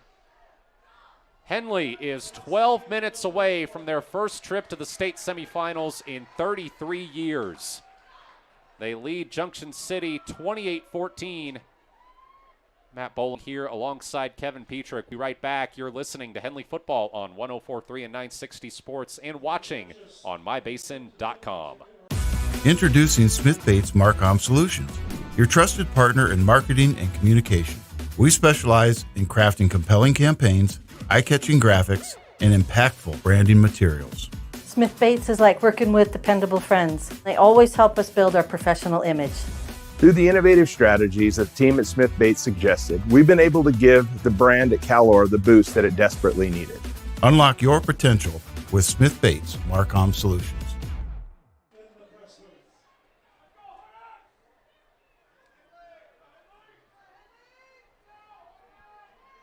Welcome back.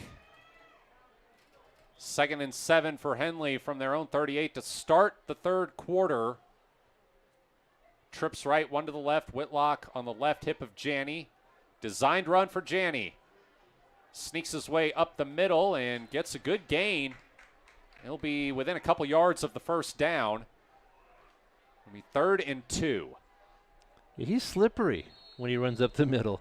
You think you're going to get him down, and he ends up with 4, 5, 6 more yards. So he is right. The clock did not start on that play, so I'm going to run it now. Okay. Yeah, they're just a yard short here on 3rd down. Two receivers on either side. Whitlock on the left hip of Janney. Man comes in motion. It's Chris Janney, so now they've got trips right with one to the left. They get the call in from the sideline. Hand off to Whitlock, plunges up the middle, and he'll have the first down. Good hard run. Only picked up a couple, but that's all that he needed.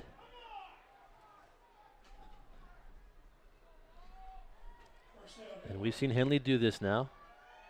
Finish the game. Try to sustain a long drive with a score at the end of it. They've been very good this year at doing that. Trips right, one to the left. Whitlock on the left hip of Janney. Takes the handoff, goes up the middle, and he'll have another 3-yard gain. Pretty good run on first down. You know, this, if you're Henley, this is really kind of ideal, actually, to, you know, just get a good 3-yard gain every play, hold on to the ball, and let the clock run down.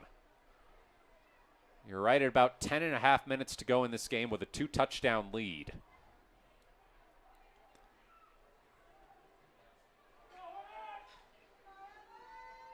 Trips right, one to the left. Whitlock on the right hip of Janney.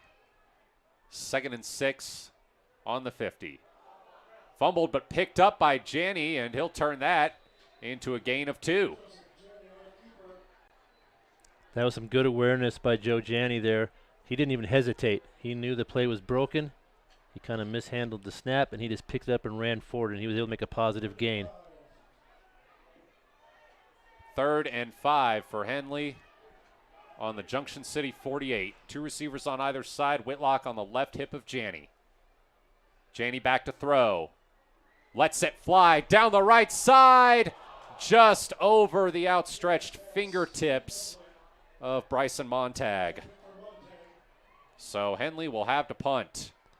That was just a good old-fashioned fly route. He just took off down the sideline in a straight line, and the ball was just a bit overthrown. Good time to take a shot downfield. Joe Janney will stay on to punt from his own 40. Looks like Grant Barnes will look to return it from his own 14. Good high punt, and Barnes is going to fair catch this one. He's trying to say he didn't call for a fair catch. Maybe he was just putting his hand up to block the light. Yeah. The referee interpreted that as a fair catch. The referees are usually pretty particular about that play. If you put your arm above your shoulder, they're gonna call it a dead ball and a fair catch, and that's what happened there. So he was off to the races a little bit to the near side. He probably would have picked up some decent yardage, but it will go back to where he caught it, and that's where Junction City will start this drive. From their own 18-yard line, trailing 28-14 with 9:36 to go in the game. The Tigers defense did their job on that last possession. They got the ball back for their offense, and they could cause a lot of trouble here with a touchdown.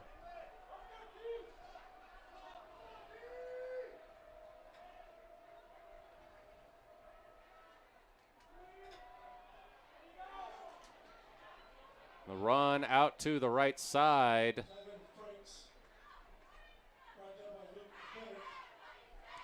Bennett finally knocked him out of bounds over there.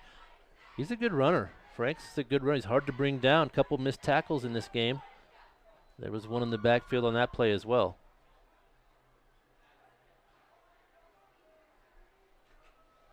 Bring up a 2nd and 5 with 9:30 to go.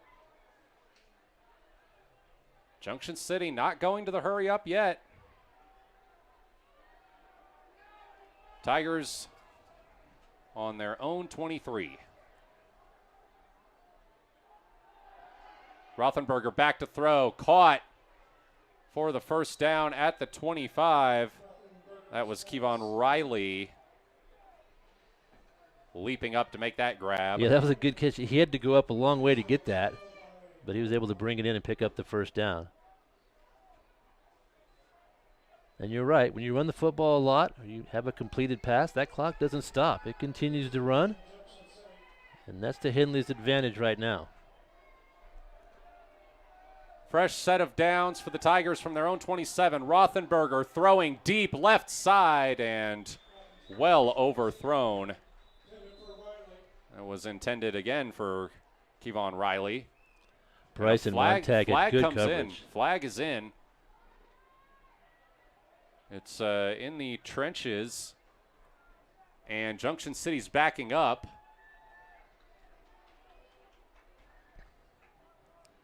Is that going to be another hold? No, it's a block below the waist. So that, I believe, is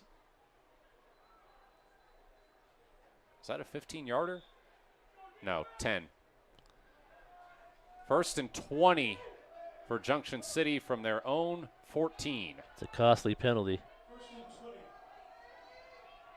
8:43 to go. Henley leads 28-14. Rothenberger back to throw. Rothenberger in trouble. Runs into his own man and gets sacked. That's a tough one. Luke Chase was back there. He was in the right spot to down the ball carrier. Some more good work from that Henley defensive line. And Junction City has a long way to go to get to that first down. 2nd and 23. Rothenberger to throw again. Quick throw out to the right side, and immediately brought down is Tylen Franks. Logan Whitlock from his linebacker spot was all over that play. Didn't fool him at all. The Henley defense is really hitting on all cylinders right here. A really long 3rd down conversion. 7:45 to go, and it'll be 3rd and 20 for Junction City from their own 11. Still taking their time in the huddle are the Tigers.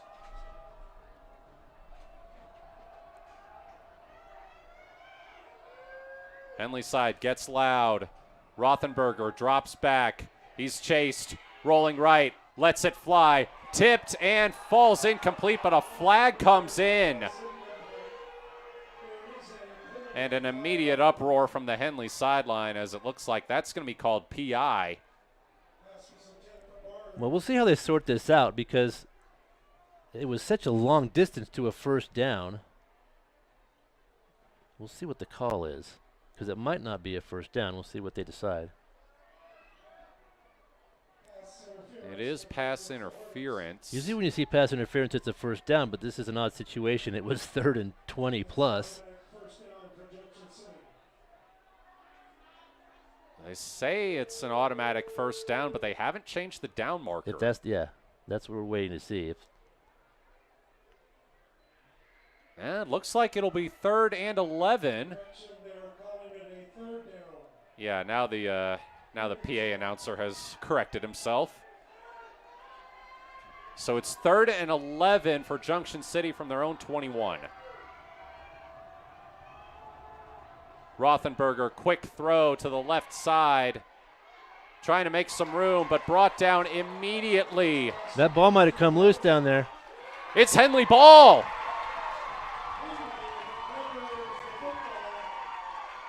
The Hornets not only get the stop, they get the turnover. And with 7:10 to go, they are in great position to ice this one. Chris Gianni did a good job shedding his block on the outside to get to the ball carrier. Then when he cut back inside to midfield, the ball popped out and Henley came up with the turnover.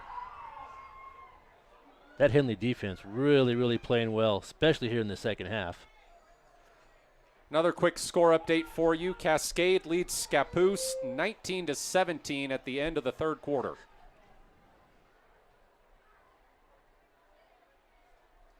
Trips left, one to the right. Whitlock gets the handoff. Whitlock brought down from behind at the 25-yard line. It'll be a gain of 2. Outside of that big carry to open the game, Junction City's actually done pretty well keeping Whitlock from having huge carries for big chunks of yardage. He's just picking up 3, 4, 5 down by the goal line, scoring short touchdowns, but pretty good defensive job. 2nd and 8 for the Hornets on the Junction City 25. Designed run for Joe Janney. Janney goes right, takes a hit, and it'll be a gain of 2. He stayed in bounds there, almost intentionally. Marist Catholic has taken a 34-27 lead over Mazama. That game also in the third quarter. Update courtesy of Brett Engelstatter. 3rd and 5 for the Hornets on the 23. And Junction City jumps. It looks like it's just short. It was a 3rd and 5, but it was a long 5. So I don't think it'll be a first down, but it'll definitely be close.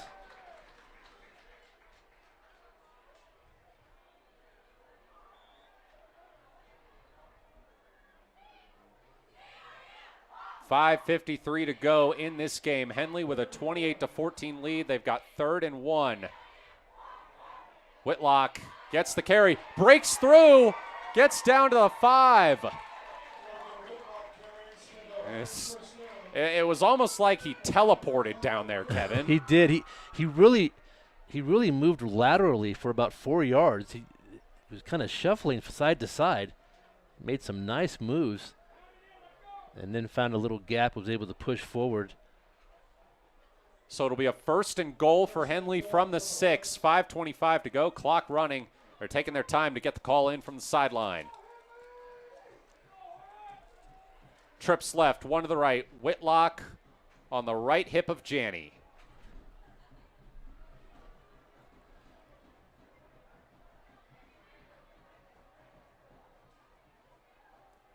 Whitlock. Yeah, short gain. Henley doing just what we expect them to do. They'll use all of the play clock. Try to push this over the goal line. Get themselves a pretty comfortable lead. 4:40 to go. Henley up 28-14, second and goal from the 5. Trips left, one to the right. Whitlock on the left hip of Janney.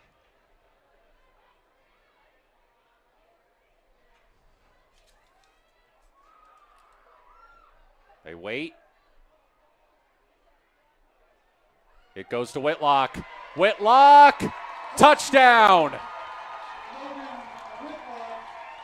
And that should be the dagger.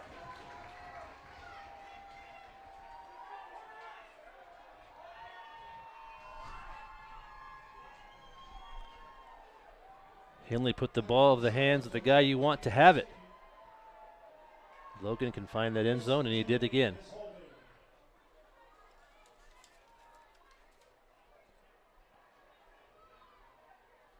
That's his 4th touchdown tonight. Jaime Pisano's PAT is good, and with 4:12 remaining, Henley takes a 35-14 lead. And the Hornets can feel it. We'll be right back. Matt Bowling here alongside Kevin Petrik. You're listening to Henley Football on 104.3 and 960 Sports and watching on mybasin.com. Sports was kind of what defined me as a person. I loved to play every sport I could possibly play. The Abbeys was really the family stomping ground for all of our community. Saturday afternoon soccer tournaments, we'd head over to Abbeys afterwards. And then when we got up into middle school, on our way home, we'd stop at Abbeys after basketball games. When I go home, I want to see 2 things when I drive through Winston. I want to see my Abbeys, and I want to see my high school. And those are the 2 memories that stick out the most to me.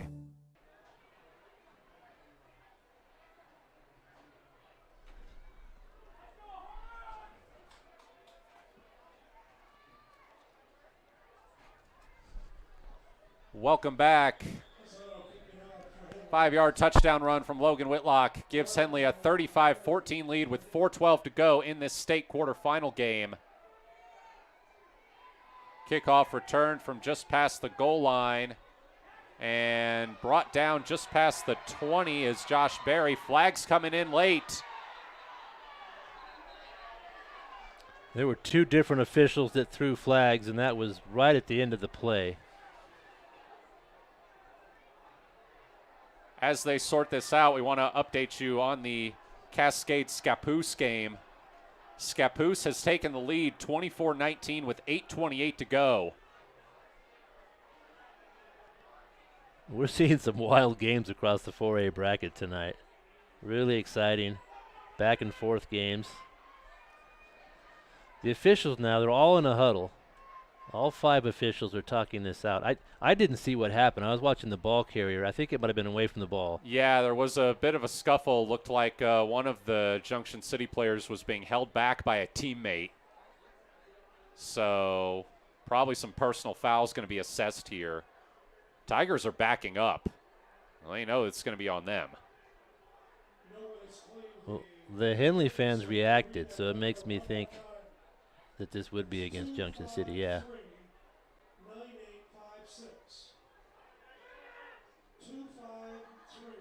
And that's the call, personal foul. That moves Junction City back to their own 11.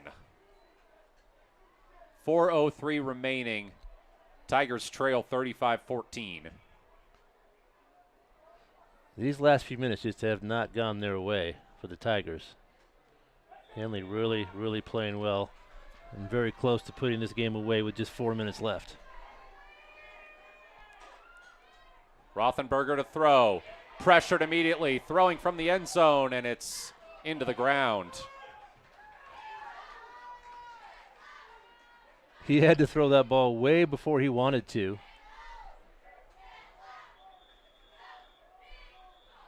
And it looks like we have a timeout called by Junction City. We'll take it with them. Matt Bowling here along with Evan Petrik. You're listening to Henley Football on 104.3 and 960 Sports and watching on mybasin.com.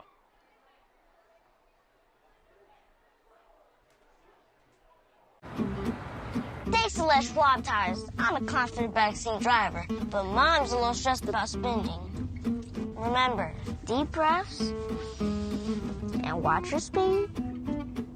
Even though we're watching our wallets, Les Schwab is still watching out for our safety. So turn here. During the Les Schwab Founders Celebration Sale, save up to $150 instantly on select sets of 4 tires. Les Schwab Tires, doing the right thing since 1952.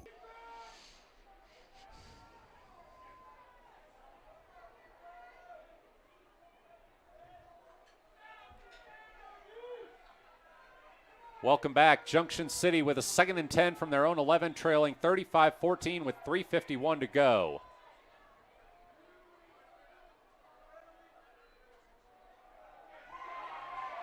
Run up the middle is swallowed up immediately. No gain. Tylen Franks on the carry. Chavez in there making the tackle for Henley. On that previous play before the break, it was Cohen Redmond applying the pressure. Defensive line playing very well, and Cohen really made a name for himself this season. He's really become someone that offenses have to deal with. There are a lot of pressures back there, a lot of tackles. 3rd and 10. Rothenberger runs it up the middle, and he'll only gain about 3.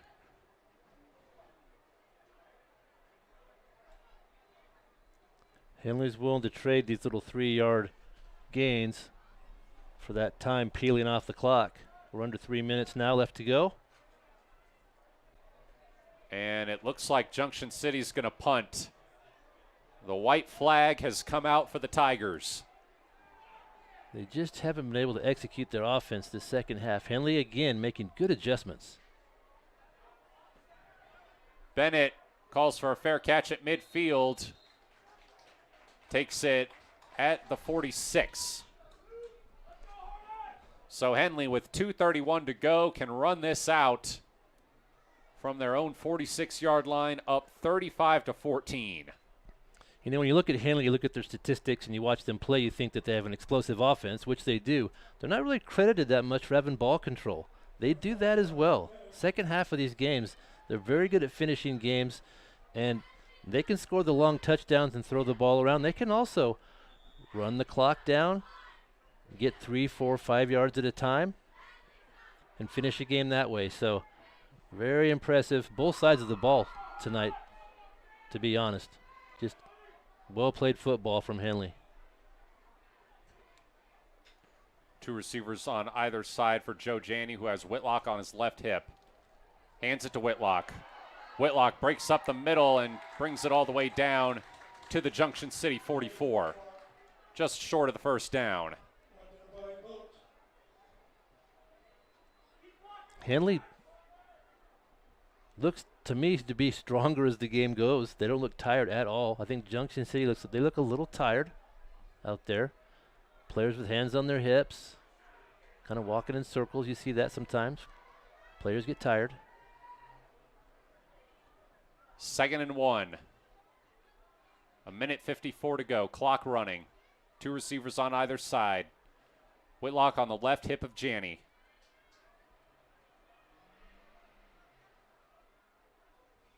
Whitlock up the middle. Down to the 38. Or no, that was actually Jeremiah Brunick. Nope. Wrong again. That was Jason Kern. It's a good run from Jason.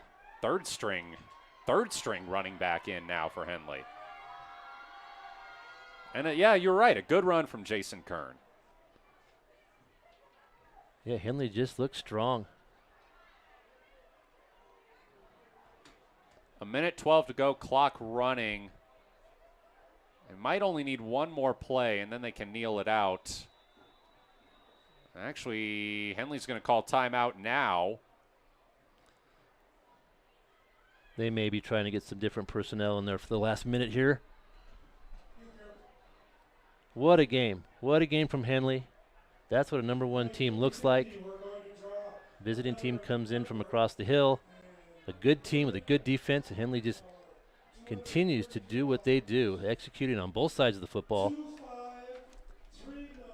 And they have a 21-point lead, just over 1 minute left to play, and they will advance to the next round. 9-6, 7-8. Oh, what a game. Hey, you're right. What a game. Very excited we knew for this this program, yeah. We knew this would be a tough defense, probably the toughest Henley's faced all year. They scored 35 points. Weren't even held to their season low. That was 33 against Cascade in week 4. So just an all-around great performance by Henley tonight. We got another score update from Brett Engelstadter. Marist Catholic has gone up 41-27 over Mazama with 2:31 to go in the third quarter. As of the most recent update, Scappoose still leads Cascade 24-19. So if those results hold, the 4-seed Indians would advance to face the Hornets in the state semifinals. Scappoose made the state semifinals last year as an 8-seed. That next round will be just as exciting as this one. Yeah, Indians have a great quarterback in Max Nolan. A really strong program. They've only lost 1 game this season.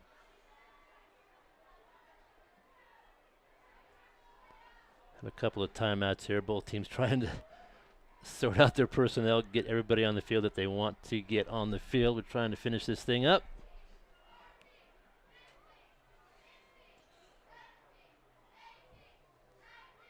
So Henley comes out in victory formation. 2 kneel downs should do it with 1:05 to go.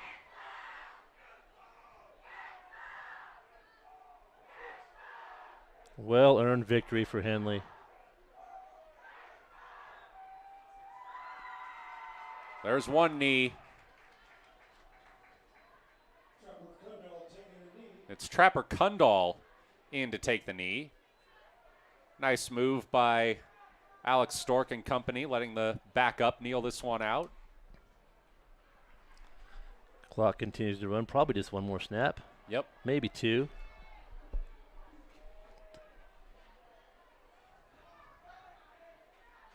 Very proud moment for this program, advancing this far. It's been a while since they've been in the Final Four. And there is the final kneel down from Trapper Kundal. Henley's march to eternity continues. For the first time since 1990, the Hornets are going to the state semifinals. 35-14, the final score here over the 9th seed Junction City.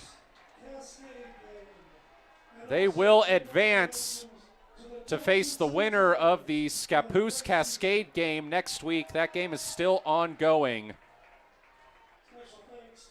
And that game will be at a neutral site. That's how they do things in Oregon. So this is the final game here in Klamath Falls.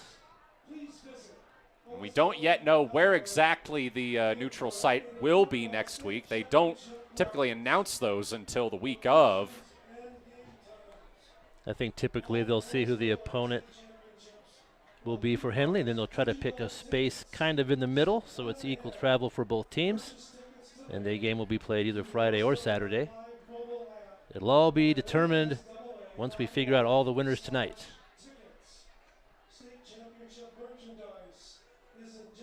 Henley just had just too many weapons. Week in and week out, it's just hard to cover all of their players. The receivers on the outside, the runners, Jandy and Whitlock, and that defense just continues to just stuff teams. They just don't know how to get around that defense, and that makes for 11 wins in a row.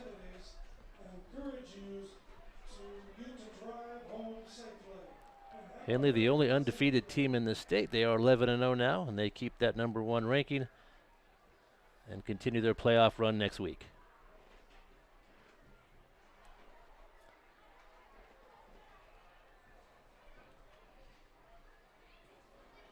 Just a great game from Henley. I mean, we talked all about how tough this defense was going to be. Yeah, you can't ask for anything more. I mean, you watch the film, you scheme against the team. If you can come out and execute that scheme this deep into the playoffs, you've got something special. And I think Henley has shown that tonight. They embrace the student section before hearing from their head coach, Alex Stork, who himself was not alive the last time Henley advanced to the state semifinals. Again, they win 11 games for the first time since that year also. And they do it on the field of their arch rival, which, you know, until this year had been something of a house of horrors for the Hornets. And they lost here last year to end their season in the quarterfinals against Estacada. We know they had such a hard time beating Mazama. Hadn't done that since 2014. Well, you know, we've talked about that before. You know, you normally just don't go from middle of the pack or last place to a state championship. It usually comes in steps. And Henley's done that very typically. They made the playoffs, won a game, made the playoffs, won a couple games, and now they're making a state run. So kind of what you expect to see with this group. A lot of seniors, a lot of kids had a lot of varsity experience, and then you just have that talent. When you're lucky enough to have talent, anything from the defensive line to quick running backs to quality receivers to special teams. The coaches have been together for a long time, an excellent coaching staff. You put it all together, and you can make a run like this. And it's definitely a special time for Henley football. We have another update on Scappoose and Cascade. Scappoose is driving with just over 2 minutes to go. Cascade is burning their timeouts. The Indians will be able to kneel it out with another first down. We'll see if we can get you a final on the other side of this break as we prepare our post-game report. Matt Bowler alongside Kevin Petrik. Don't go anywhere just yet. You're listening to Henley Football on 104.3 and 960 Sports and watching on mybasin.com.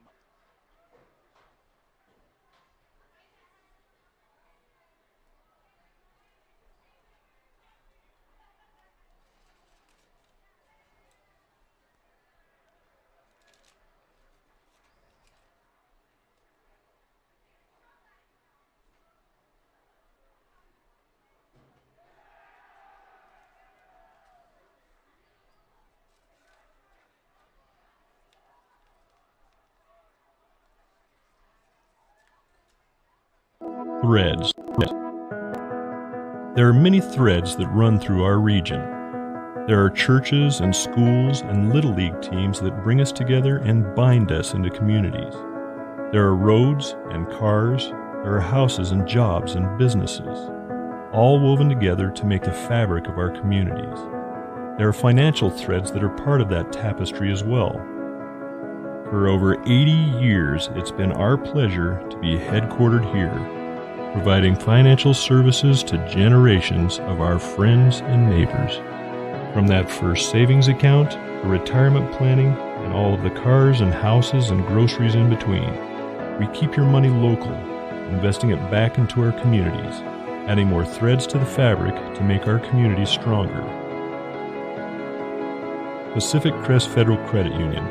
Find your path.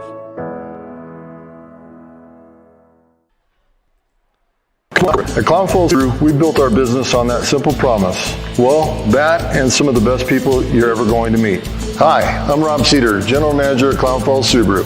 Our 62 employees make it easy for us to live up to our comfortable, not corporate philosophy. Friendly faces, easy answers, straight talk, fairness, and exceptional service.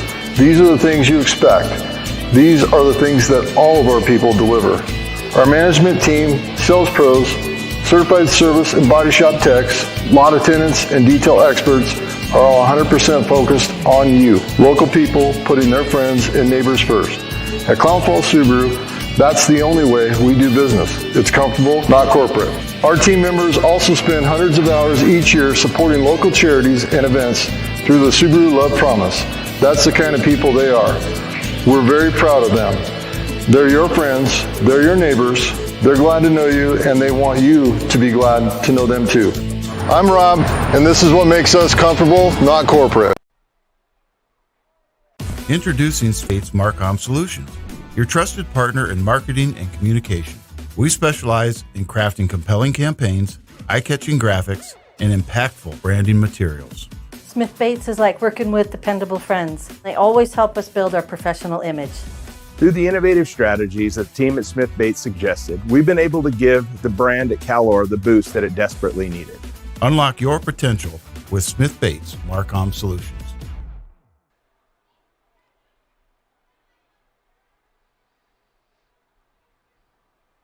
Welcome back. Once again, your final score, Henley 35, Junction City 14. The number 1 seed Hornets advance to the state semifinals for the first time in 33 years. Matt Bowling here alongside Kevin Petrik. Kevin, you've got the scoring summary. Let's hear it. Let's take a look here. Logan Whitlock ended up with 4 touchdowns tonight. He started the scoring off in the first quarter, 8:14 left to play in the first quarter with a big 58-yard touchdown run. That was the second play from scrimmage. Henley jumped out to an early 7-0 lead. But Junction City responded with a 55-yard touchdown run of their own from Tylen Franks, tied the score at 7. Into the second quarter, Logan Whitlock with a 2-yard touchdown run. 6 minutes and 24 seconds left to play till halftime there, and Henley took a 14-7 lead. They extended their lead 21-7. Mark Carpenter with an 18-yard pass reception for a touchdown from Joe Janney, and that was our halftime score, 21-7. Second half, Hornets played very well offensively and defensively. Scoring kicked off with a Logan Whitlock 4-yard touchdown run, making the score 28-7. Junction City responded with a 42-yard touchdown pass to Kevon Riley, and that touchdown pulled the Tigers to within 28-14. But then Henley got the final touchdown to ice the win. Another Logan Whitlock 5-yard touchdown run with 4:12 left to go in the third. Final score 35-14. Once again, Logan Whitlock with 4 touchdown runs, but definitely a team effort. A lot of good play tonight on both sides of the football. And this game was won in the trenches. Yeah. I mean, you have to give a ton of credit to the line, and I'm sure Whitlock and the other skill players would say the same. Sure. This was a tough team to block. You know, it definitely would not have happened without those guys up front. We are keeping track of the other scores in the quarterfinals. As we said, Seaside beat Marshfield 14-6 in the early game, so the Seagulls advance to the semifinals to face the winner of Marist Catholic and Mazama. Marist Catholic leads that 41-27 at the end of the third quarter. As for who Henley will play next week, they get the winner of the Cascade-Scappoose game. And it looks like Scappoose is getting ready to kneel down the clock, up 24-19 after Cascade threw an interception with 1:23 to go. The Indians are in victory formation, so they will face the Hornets next week with a trip to the state title game on the line. Yeah, and that's a team we haven't seen. We were talking about that. There's only 2 teams left we haven't seen, Marist and Scappoose. And for whatever reason, I kind of like when we see a team for a first time. I think they're a little surprised by Henley's talent and their speed. And so I like that opponent. Not that they're easy. No one's really any easier than anybody else. But I think that'll be a good game for the Hornets. And they'll decide where that neutral site will be played.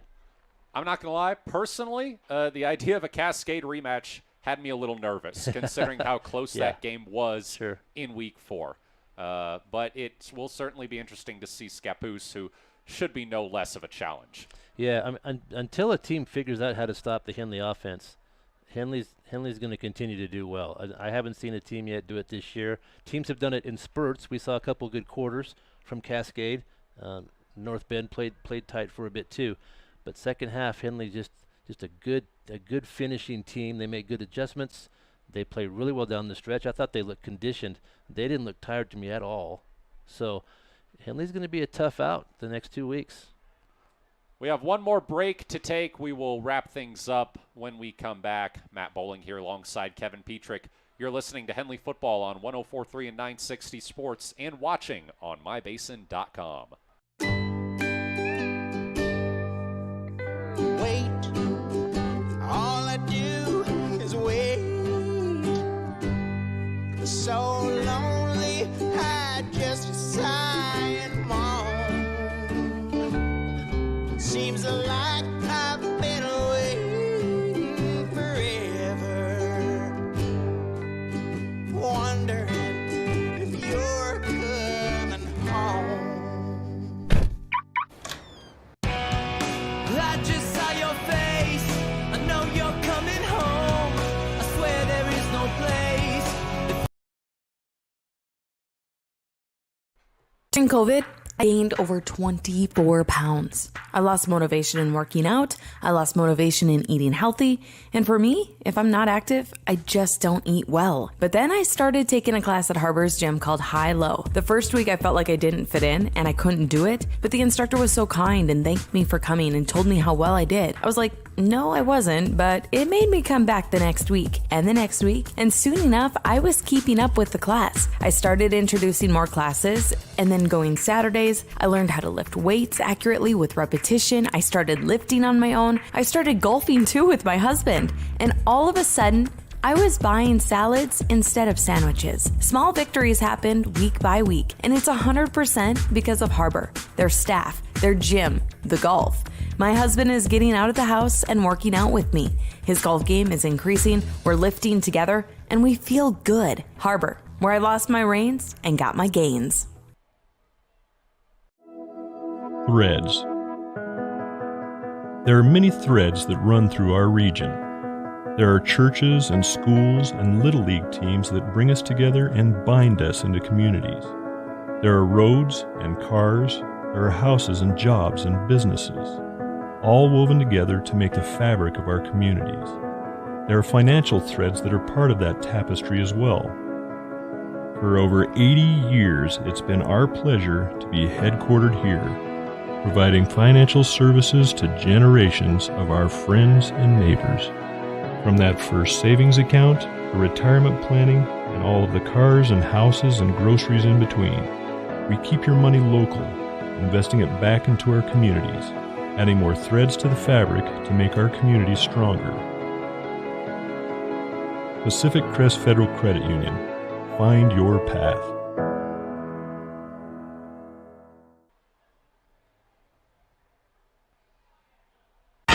What rhymes with great? Participate. Where does greatness start? Here, in the classroom. On the stage. In the pool. On the field. Where will your greatness take you? To better grades. To more friends. Yeah! Be great. Participate!